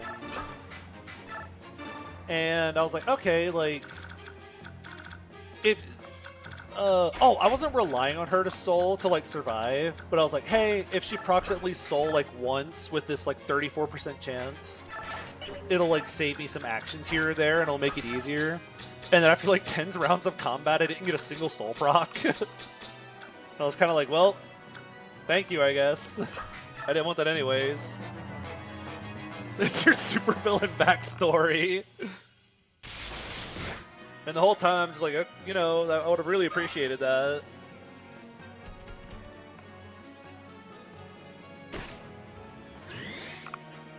Adept critical! I need to make sure I'm checking when Tanith gets doubled by things. Not proccing soul Diamant mentioned, or Diamant moment. Hey, another level up. I keep forgetting to like turn the speed up a little bit for enemy phases. Oh, I think she's almost capped strength.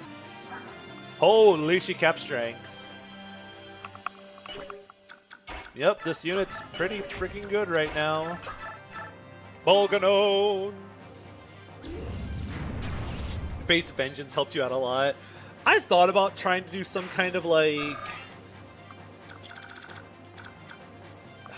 how high could you make the percentages for like Quixotic, Vengeance, like super skilled up Vantage build or something? Duality of Wyverns, doubling and getting doubled.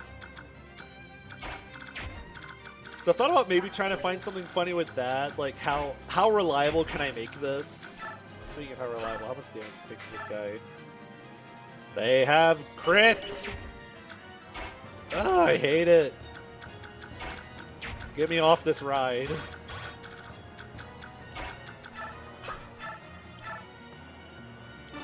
Heal up. Remember Awakening Vengeance? Wasn't Awakening like double your skill percent chance to go off? It was like skill x 2%. Because I know in Fates it's skill times 1.5.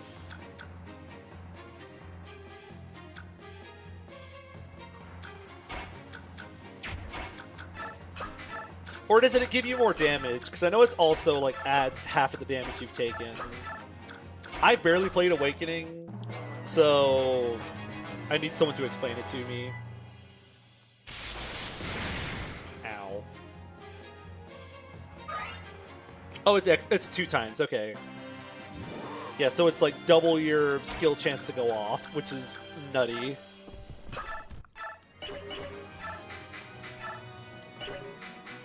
Hit him with the MBT.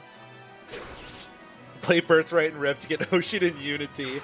Yeah, you do like Hoshin Unity, Skill Boon, What affinity are you? And light. Light gives defense, not attack. So that won't help. Hoshidan Unity. Quixotic. She lives a crit.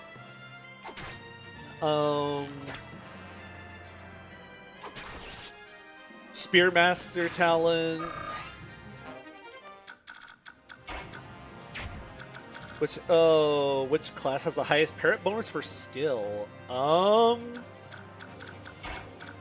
is a really good question. I know someone who would probably know. Okay, so that would do 18 plus 30, she dies. Not with Oscar around, I think. It's probably Sniper. The sad part is if you do Sniper, you can't really enemy phase with it. Just barely lives a crit and I can physic her up. Add it.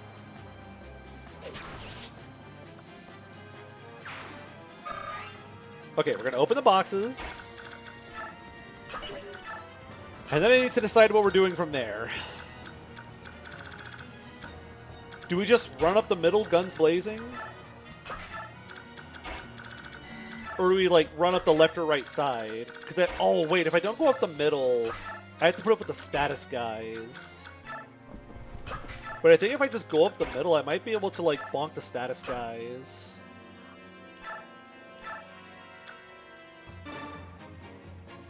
Tie between several classes that all give 3. Spearmaster, Hero, and Bow Knight give 3. Because I think balling up the center might be the play. And if all else fails, I can try to, like, get the arrival point. Like, if things go really south. Oh, free Thoron. Okay, that's kind of neat, I guess. If only I had someone really high on bulk that could choke the point. Alright, Riss was like my second highest defense unit. Now it's like Mia, who gets doubled.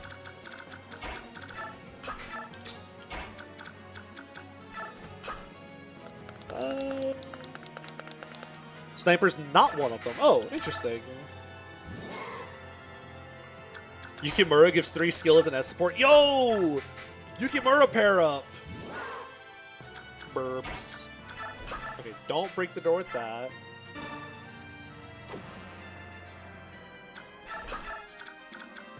And then we'll get ready to choke the point with Mia.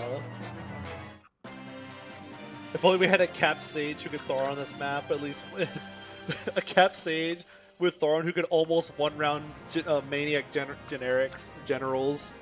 Yeah, if only we had Maniac mode Magic Capped, A support, Ike, Thoron, Soren. We'd be balling so hard. I feel like Ike also wouldn't be the worst option for like walling this point. It'd be scary, but don't forget Skill Taker for the extra skill. You can skill tonic too. Nice flame. He has an occult scroll! He has Ulki's occult! No way! He has miracle. We can have Vortex! Okay, bolting, meteor, killer lance, short spear, claw, brave bow. Sleep. I need to bolting that guy. Silence. Okay. I need to delete.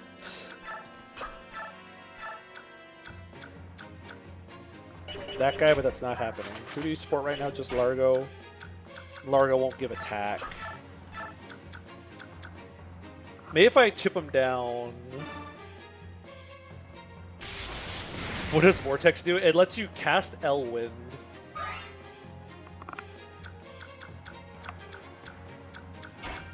And like, that's it.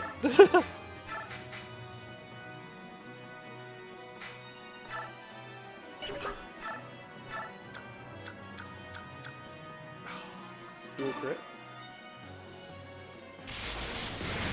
Okay, at the very least, this might knock him down into heal AI. So he'll want to like run around and go try to get healed. Open the box. Venom Lance. Ooh, we are rolling in dough tonight. Yeah, it's not actually that useful. How much hit do these guys have on you? The sword guys would have some hit on you. But in Vengeance range, they would have even, or in Resolve range, they would have even less. Okay, I actually feel like baiting with Oscar is not actually the worst idea in the world.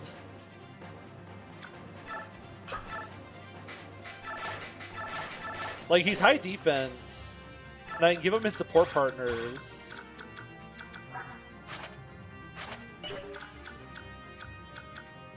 Because, where is Tanith? Tanith's right here. So, like, he's getting his support bonuses.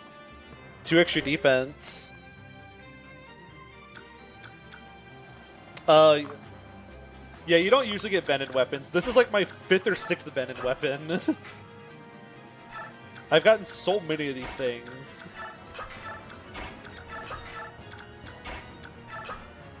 Alright. Let's get ready to 1, 2, 3, 4, 1, 2, 3, 4. Yeah, we could like throw our hand next and then back up. Thomas Hawk.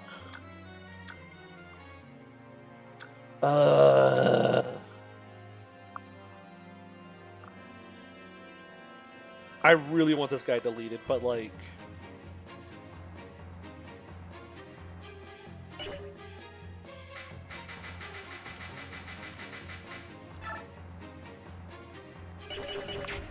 It's a 1% crit chance. Hold on, let me get the calculator out. Let me get out the calculator. Okay. So let me pull up Serena's Forest. Let's see. If we true hit... Because here he would have to get hit plus crit.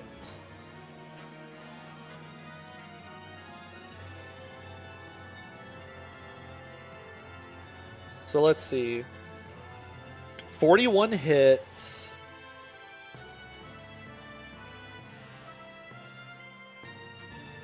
Is 0.34. So 34.03. He would have to land the 0.1% crit, and then you have to land another 0.403 times 100. Okay, so the chances of Ike dying... Oh, no, wait. If he crits once, he dies. I did the math wrong. So let's just do the 0.3403 times 1.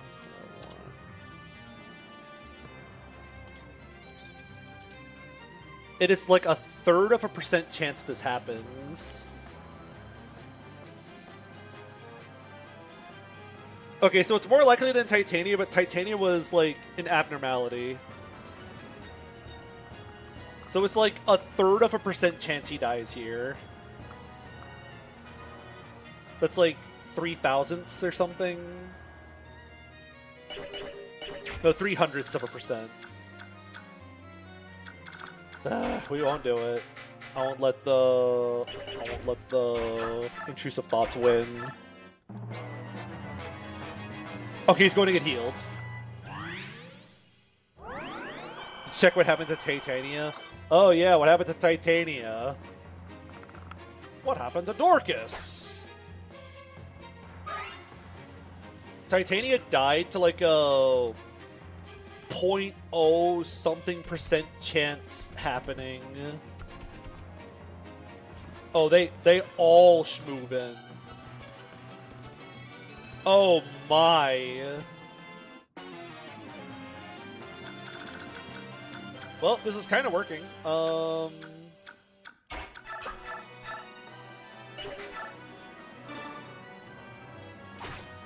use the throw. Okay, ideally what we do is we free up a slot. Rune Sword!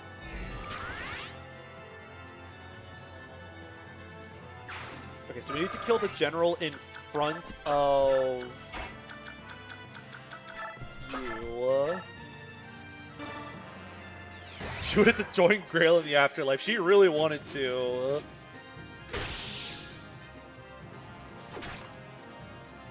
Okay, I need to get this guy out of the way. 1, 2, 4, 5, 6. A, she doubles this guy. You don't have like Wrath or something, right? Okay. just have to check. Imagine actually waiting for your 2-range guys to take a shot before you block them. Pre-DS could never. That's something that threw me whenever I was first trying to play some of the more modern games, was that the AI is actually kind of smart in some cases. Oh my god, she got speed. Okay, can we actually end up killing, like, this guy?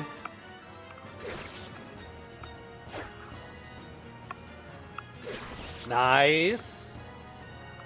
Okay, with this guy gone. 1, 2, 3, 1, 2, 3. Get out.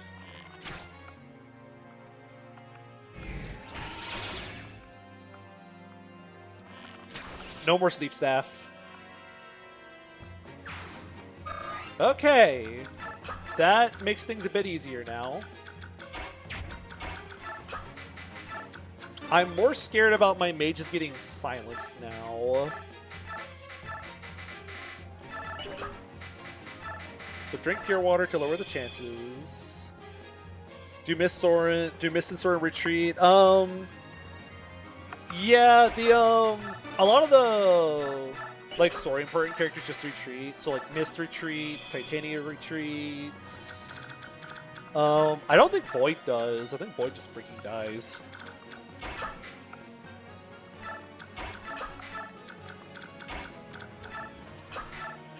Okay.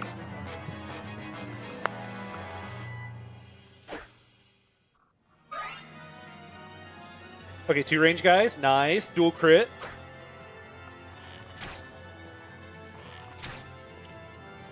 Hey, can I have a taste of that sniper crit boost pie, please?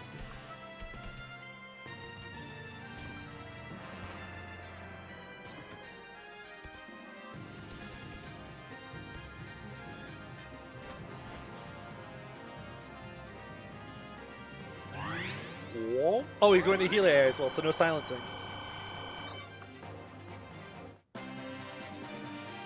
Oh yeah, you reminded me. There's a lot of chapters early on where you get special dialogue if like certain Grail mercenaries die before certain parts. So like if Boyd dies in like the first chapter, he actually dies, and then Ike is like, well, like, is there anything we could have done to prevent this? And Titania just says, like, that's just life as a mercenary. You never know when your last mission is.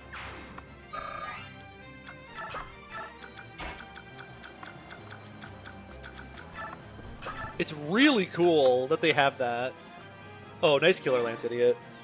Soul!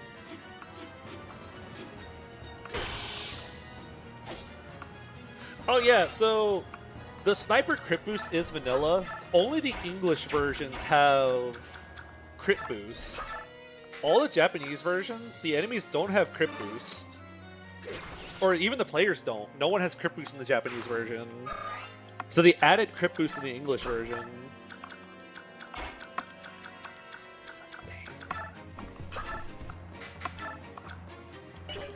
I'm such a expert tactician. Look at me go.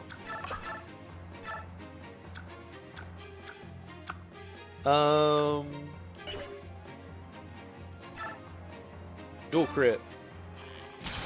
Nice. The localizers killed Boyd and Risk. I have already decided that if I like replay FA9 at any point in time, I'm probably just gonna play the Japanese version. Not to play Maniac mode, but just so there's no crit boost on the enemies, because enemies with crit boost are vile. Especially in a world with no like Iron Rune. If this game had a Hoplon guard, then like, okay, like you could try to trade it around and try to like make use of your crit nulling item, but nope. That's just not an option here.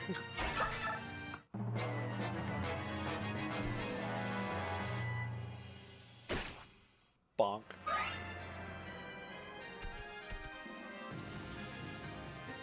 Yeah, there's no like Hoplon guard in this game or anything. Wrath Resolve! I think that's all the 2-range guys, so he's safe. Outside of like the bow if it reaches him. Yeah, the Hoplon guard effect is on the Ragnell and the Alendite, and then whatever. Oh, frick! Ashnard's weapon is called Wrath Resolve Sniper. Yeah.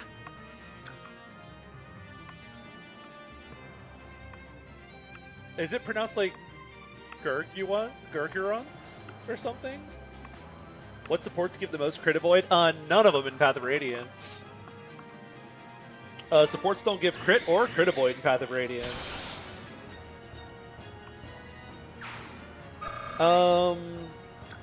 But in like GBA, I know that there's Wind, Dark, Anima, Ice, Thunder all give crit avoid.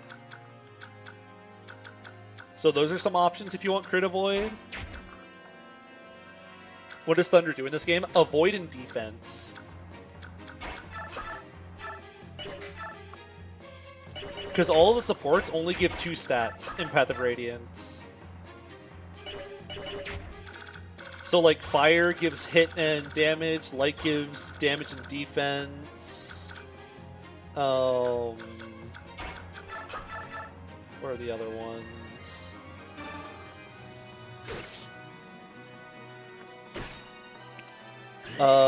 Dark gives attack and avoid.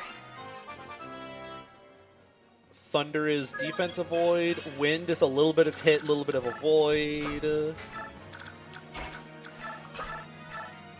I'll probably have Mia choke the door now.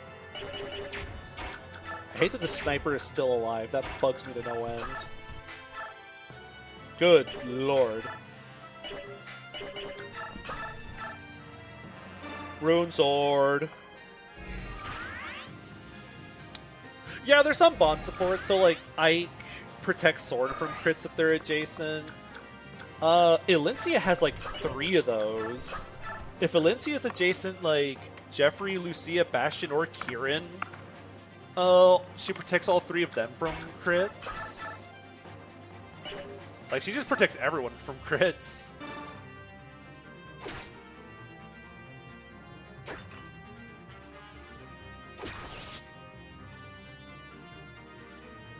Would you use it with 0 luck, 0 growth, capped at 0, but very good strength and speed? I mean, that's what Soren would have been if I trained him.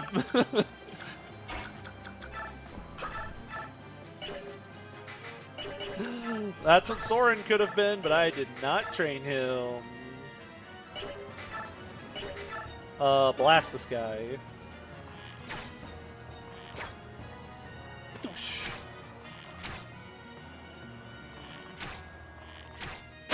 Pew, pew, pew, pew. I have more boltings in the convoy. Get this guy out of here. Is that just Arthur? I mean, it kind of is. Why did you miss? You missed!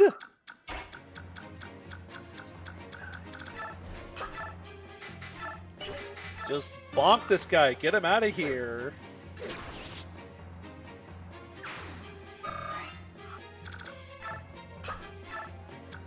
Okay. So she should be fine, because it's not like she can like suffer from success or anything.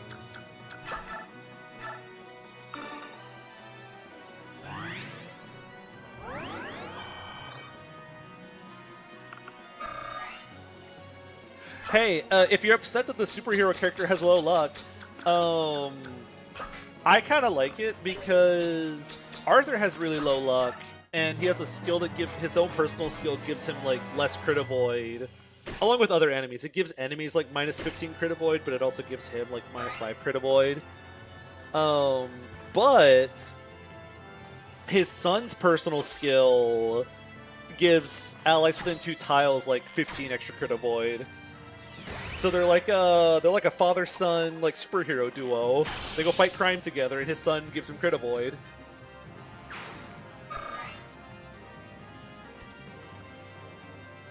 So I think that's really cute.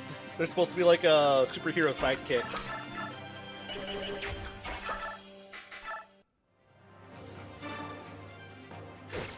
Bonk. Okay, we're kind of making it. We just have to blast our way through all these cats. Yo, she got speed! She's so back. 1, 2, 3, 4, 5, 6. Wrath Resolve! Why did they rename Arthur? I don't know, because I really like the name Harold. I really wish his name was just Harold. I don't think Arthur's like a bad name, but I kind of miss Harold as like a name for him to have. I don't hate it. I'm not going to lose sleep over it, but you know, if I could like minorly nitpick, I like Harold.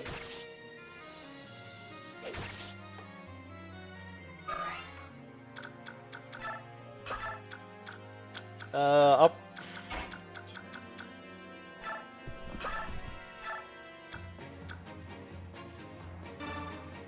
Resolve!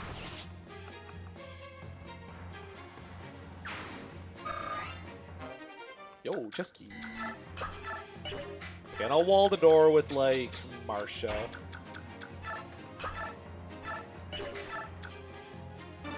Yo, get him with the HRT! Yeah, not only did they change his name to Arthur, but that's, like, a guy we already have a unit named after.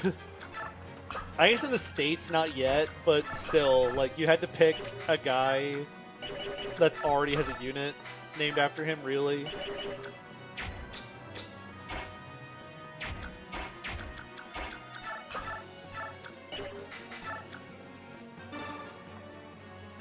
Yeah, Percy is really good. Arthur's kid Percy, really good. So many of the Gen 2 units in Conquest are so ridiculously good. Like, I know I gushed about Soleil, like, recently. I like Nina a lot. Ophelia is just kind of really stupidly good.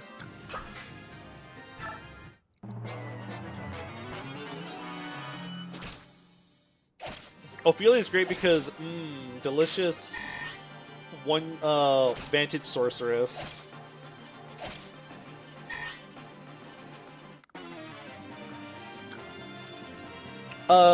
There's the unit in FE8, his name is Archer without the H. Weirdly enough. I don't know why. Go get him!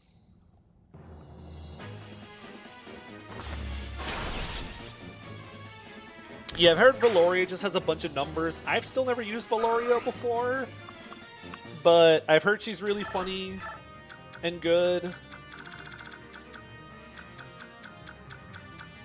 Okay, none of the Siege Tome guys have attacked yet, which kind of scares me.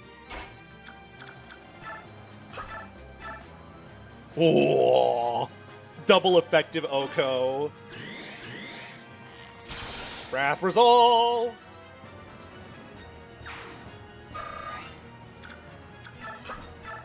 And then we can go kill this guy and then cancel backwards.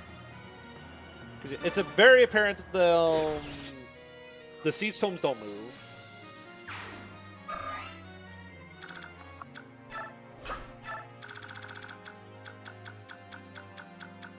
Okay. At the very least, the Gen 2 Fates units, at least in Conquest, this isn't true for Birthright, but in Conquest, a lot of them have really good loot in their joining map. So like Nina has a lot of good loot. Ophelia has some really good treasure in her joining map.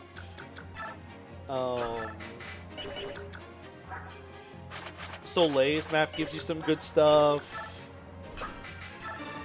Percy's map gives you a ton of money.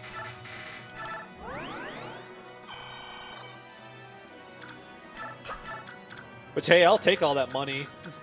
I like having money.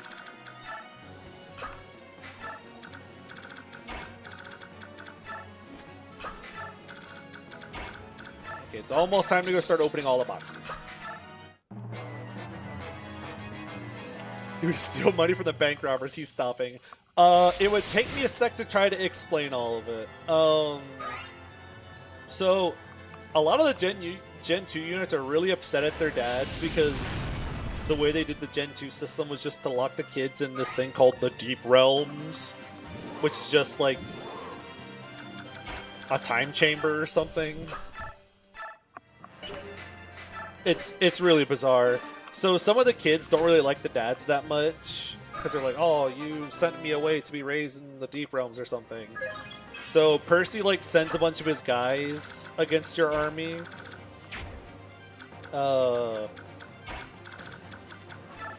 And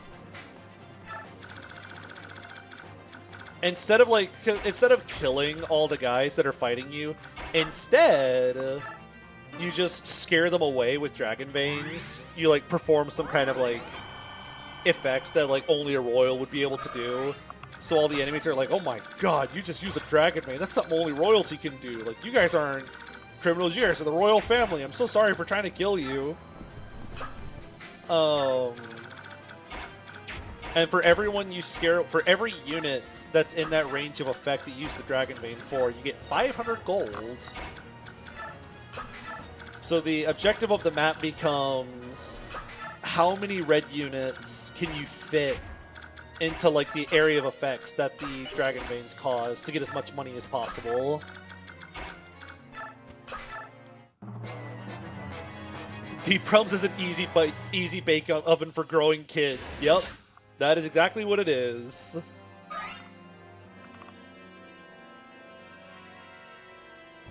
The most money I got was on my most recent run. I was able to get 11,500. So I got a little bit of gold from that map. Something that helped was I had lunge on 2 units. I had lunge on like on Selena and shoot, what's the name? On Selena and Baruka. So there were several moments where I would just lunge enemies into the range.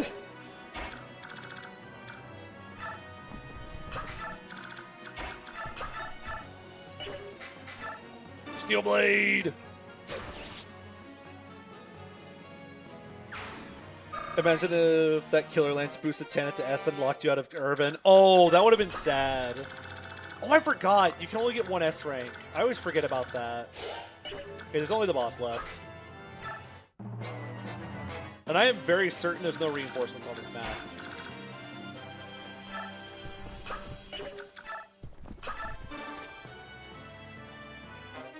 Steel bow.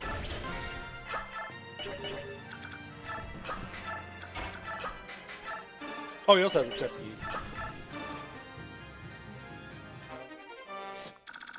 Cool. Be something cool, something good. Isn't that what's in this chest usually? Wait. There is a Laguz axe in like one of these chests in vanilla.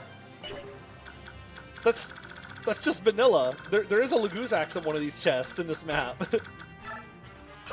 I don't think it's that exact chest, but it's one of them. Okay. What's behind door number 5? Blue gems. You know, because I really need more money right now. Let's see. And what's behind door number last? Oh. Come on, something cool. Give me like a Wrath Scroll. Okay. Brave Lance is pretty cool. I'll take that. It's not the best loot, but like... What if the Black Knight showed up because he grew tired of waiting? What's taking so long? You're taking too long.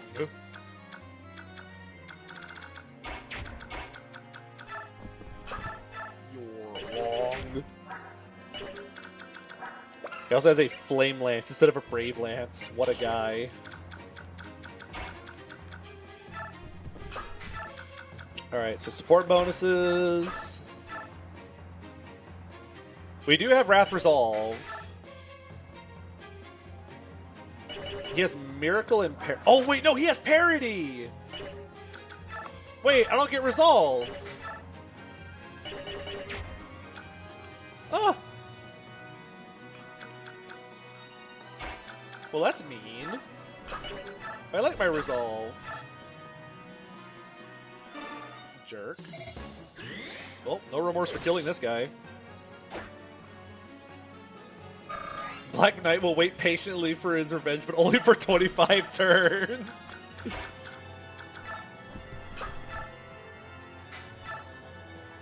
Oh my goodness.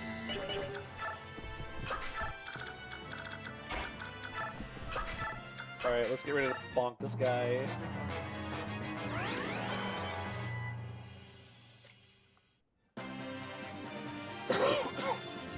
I wonder how he'd react if he told the dude, if he told his dudes, wow, my brain shut off there for a second. Yeah, I imagine Black Knight would be really angry if this guy just killed Ike. And that's it. So it's like, well, he's dead now.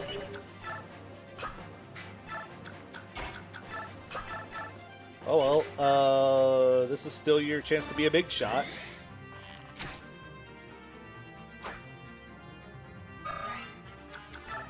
Now's your chance to be a big shot. Parity.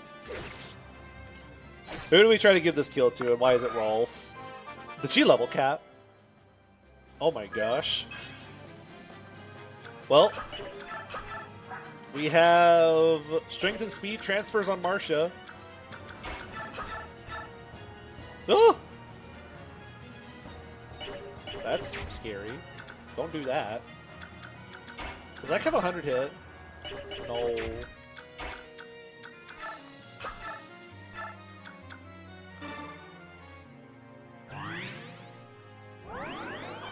I am not doing Radiant Dawn next.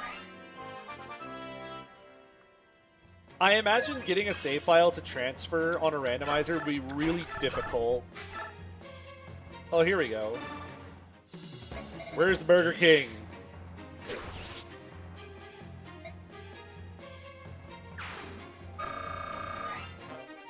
Occult! Alright, let's see. We have the Amidi. We have the Sonyan. I'll give him an elixir and just see what might happen. I'm not gonna throw the run on it, but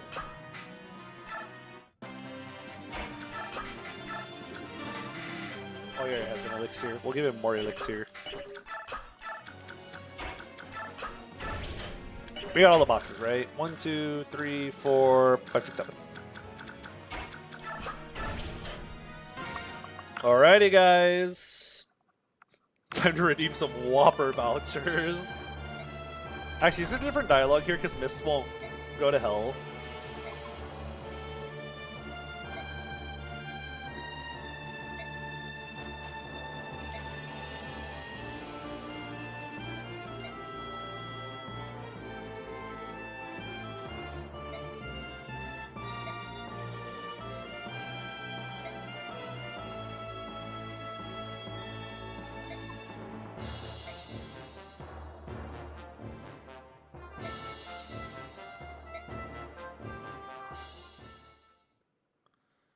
The two local ghosts are chatting.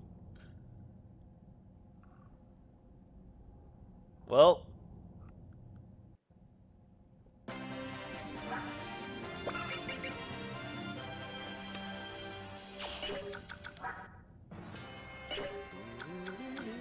All right, I guess Leth is dead.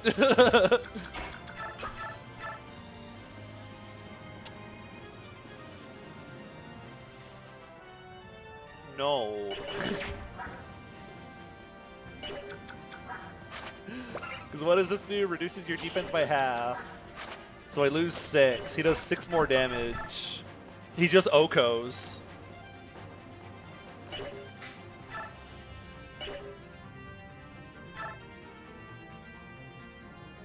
Okay. Yeah. Bye.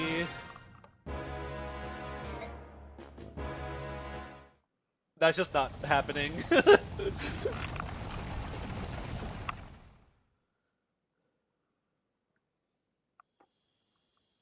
That's not possible. Woo! Alright, I missed out on some bonus experience that took so long. Oh no! Yeah, we get the cat girl!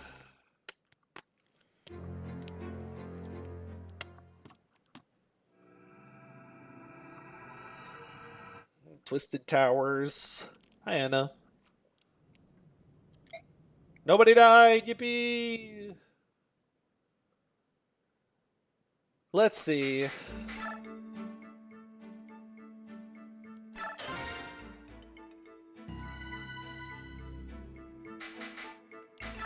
Let's see. What does Anna become?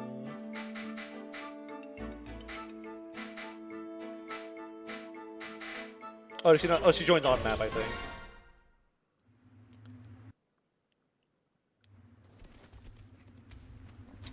We won't be able to see directly what Nasir is, but I'll just go look it up. Also, here's T-Barn. I guess he's still a bird. Yes, Paragon! Why does bro have Paragon? So, here's Anna. She still has her same skills. I like how she's almost double her capacity.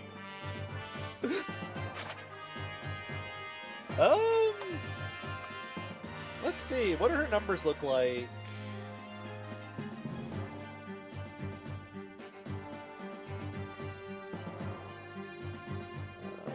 Check this. She's gonna get those 2 levels very quickly. Where is Anna? So Anna... Wow, her 145% HP growth became 45%. And 45 of that growth rate went into magic, so now it's 50. Yippee. Yeah, these growths are just kind of just really bad. I mean, it doesn't really matter. She's never going to level up. It once again did the thing where it pumped a bunch of stats into magic. Checking that box did literally nothing. 6 defense. Holy, she is not going to live. Well, this is just a downgrade in every way. What did Nasir become? Looks like Nasir became a tiger. No, he became a cat. So we could have also gotten Cat Girl, or Cat Boy Nasir. Oh, he would have gotten Roar. His stats would have been way more strength. A little bit less skill, same speed, more luck. He wouldn't have been as bulky, but he would have had a little bit more strength. But he would have been a cat instead of a dragon.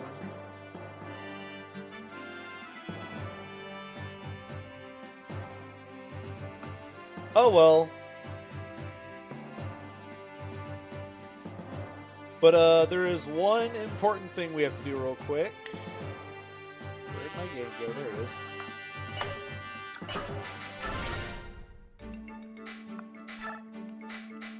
Where's my boy?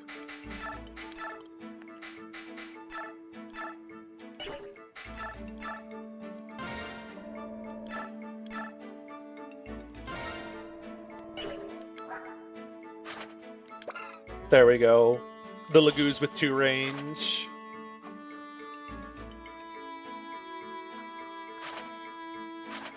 Vortex Ulky. He's gonna ball so hard. Also to give Marsha real skills. I don't think I have any more. I don't have more skill scrolls. I spent all of them. Oh gosh. We're so close to the end. Why do you still not have your racing support yet?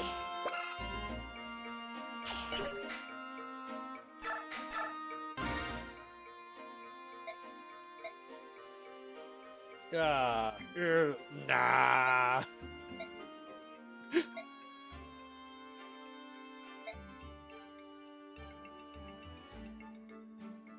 Oh, you have a point. Crazy. Crazy! Might be onto something.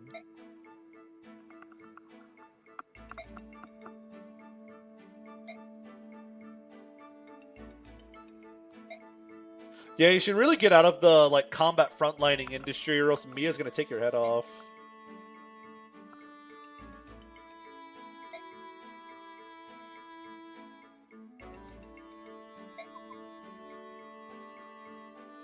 Oh, I love butter. There will be free sticks of butter on every table.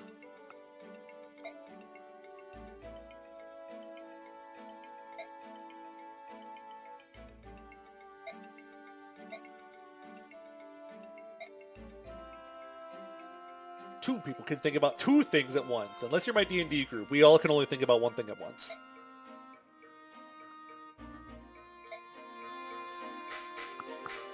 Let's see. Rolf Taronio! I miss my wife tails.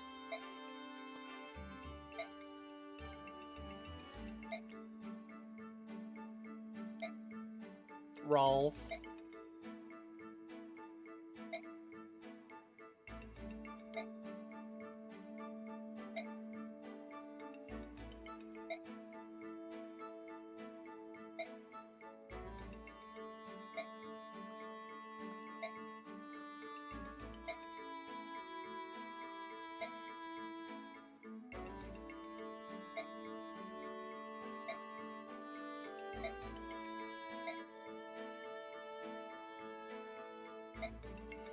That's so sad.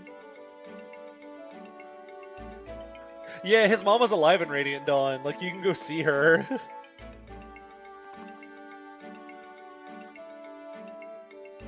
Oh, give Oscar his double bow. Yes! Where is he?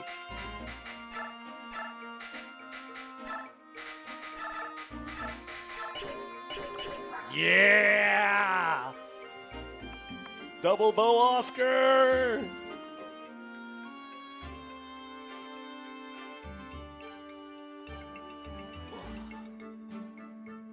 We're so back.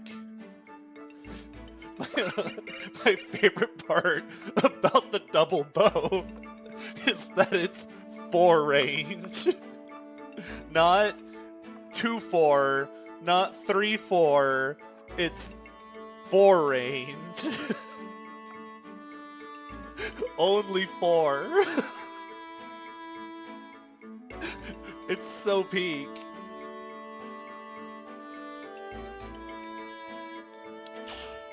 We could get the Mia and Largo A. I kind of want to wait a sec so I can at least view the Largo Taronio one and then get the A support.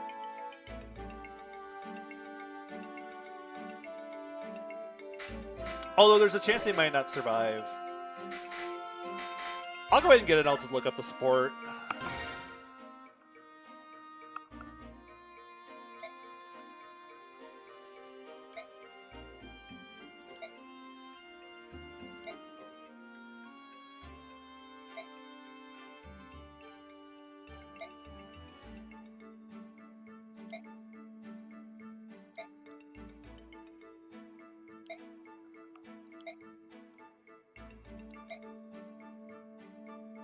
Because I'm taking out my pent-up frustration over you being misogynistic.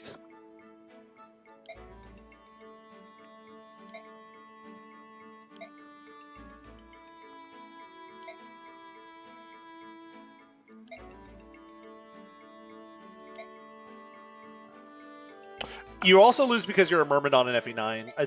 There's just no fixing that.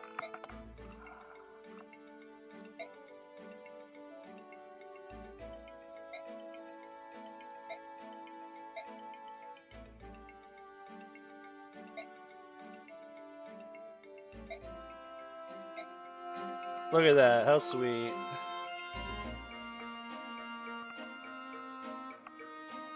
With triangle advantage, base Mia can do exactly 1 damage to base Largo with the Slim Sword. It's so peak. Actually, what does the support give? It's light... Double light. Okay, that's full defense and hit. So that's pretty cool.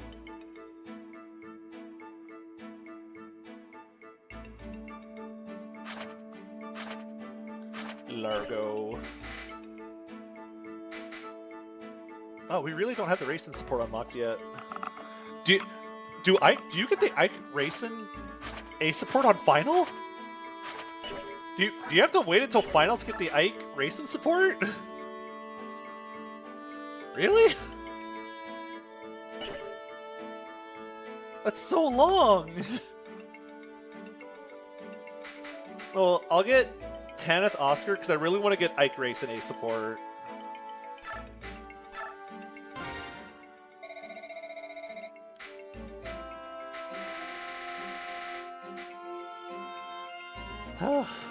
Wowie. Do I have any bonus experience to dole out? We'll give you a little bit. Do. Magic!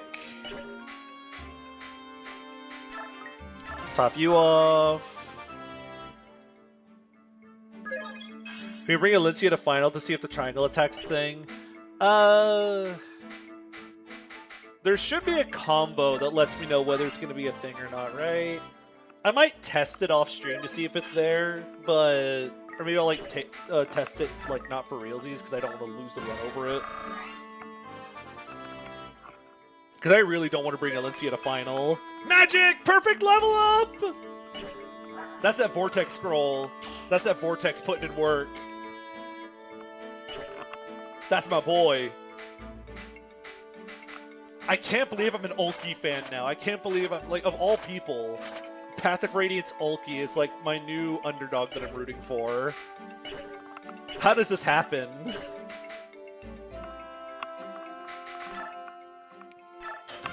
Oh, I'd love to go on, but I'm getting real tired. Those 2 maps are draining. Oh, that's gonna be it for now. But hey, oh, I did find out I'm not actually gonna be able to stream Tuesday because I have D&D on Tuesday. So I believe New Year's Eve is probably gonna have to be the big finale stream. Unless I try to do it tomorrow. Keep your eyes open. I might try to do it tomorrow or New Year's Eve. Just depending on how I'm feeling. Could be either one of those 2 days. But that'll be how we cap the year off for streaming. We'll do the final part of FE9. I'm very excited to see where it all ends. Thank you everyone for stopping by. Always appreciate seeing everyone here. Don't forget the likes and subscribes. They help out a lot. And I will see all of you around. See ya!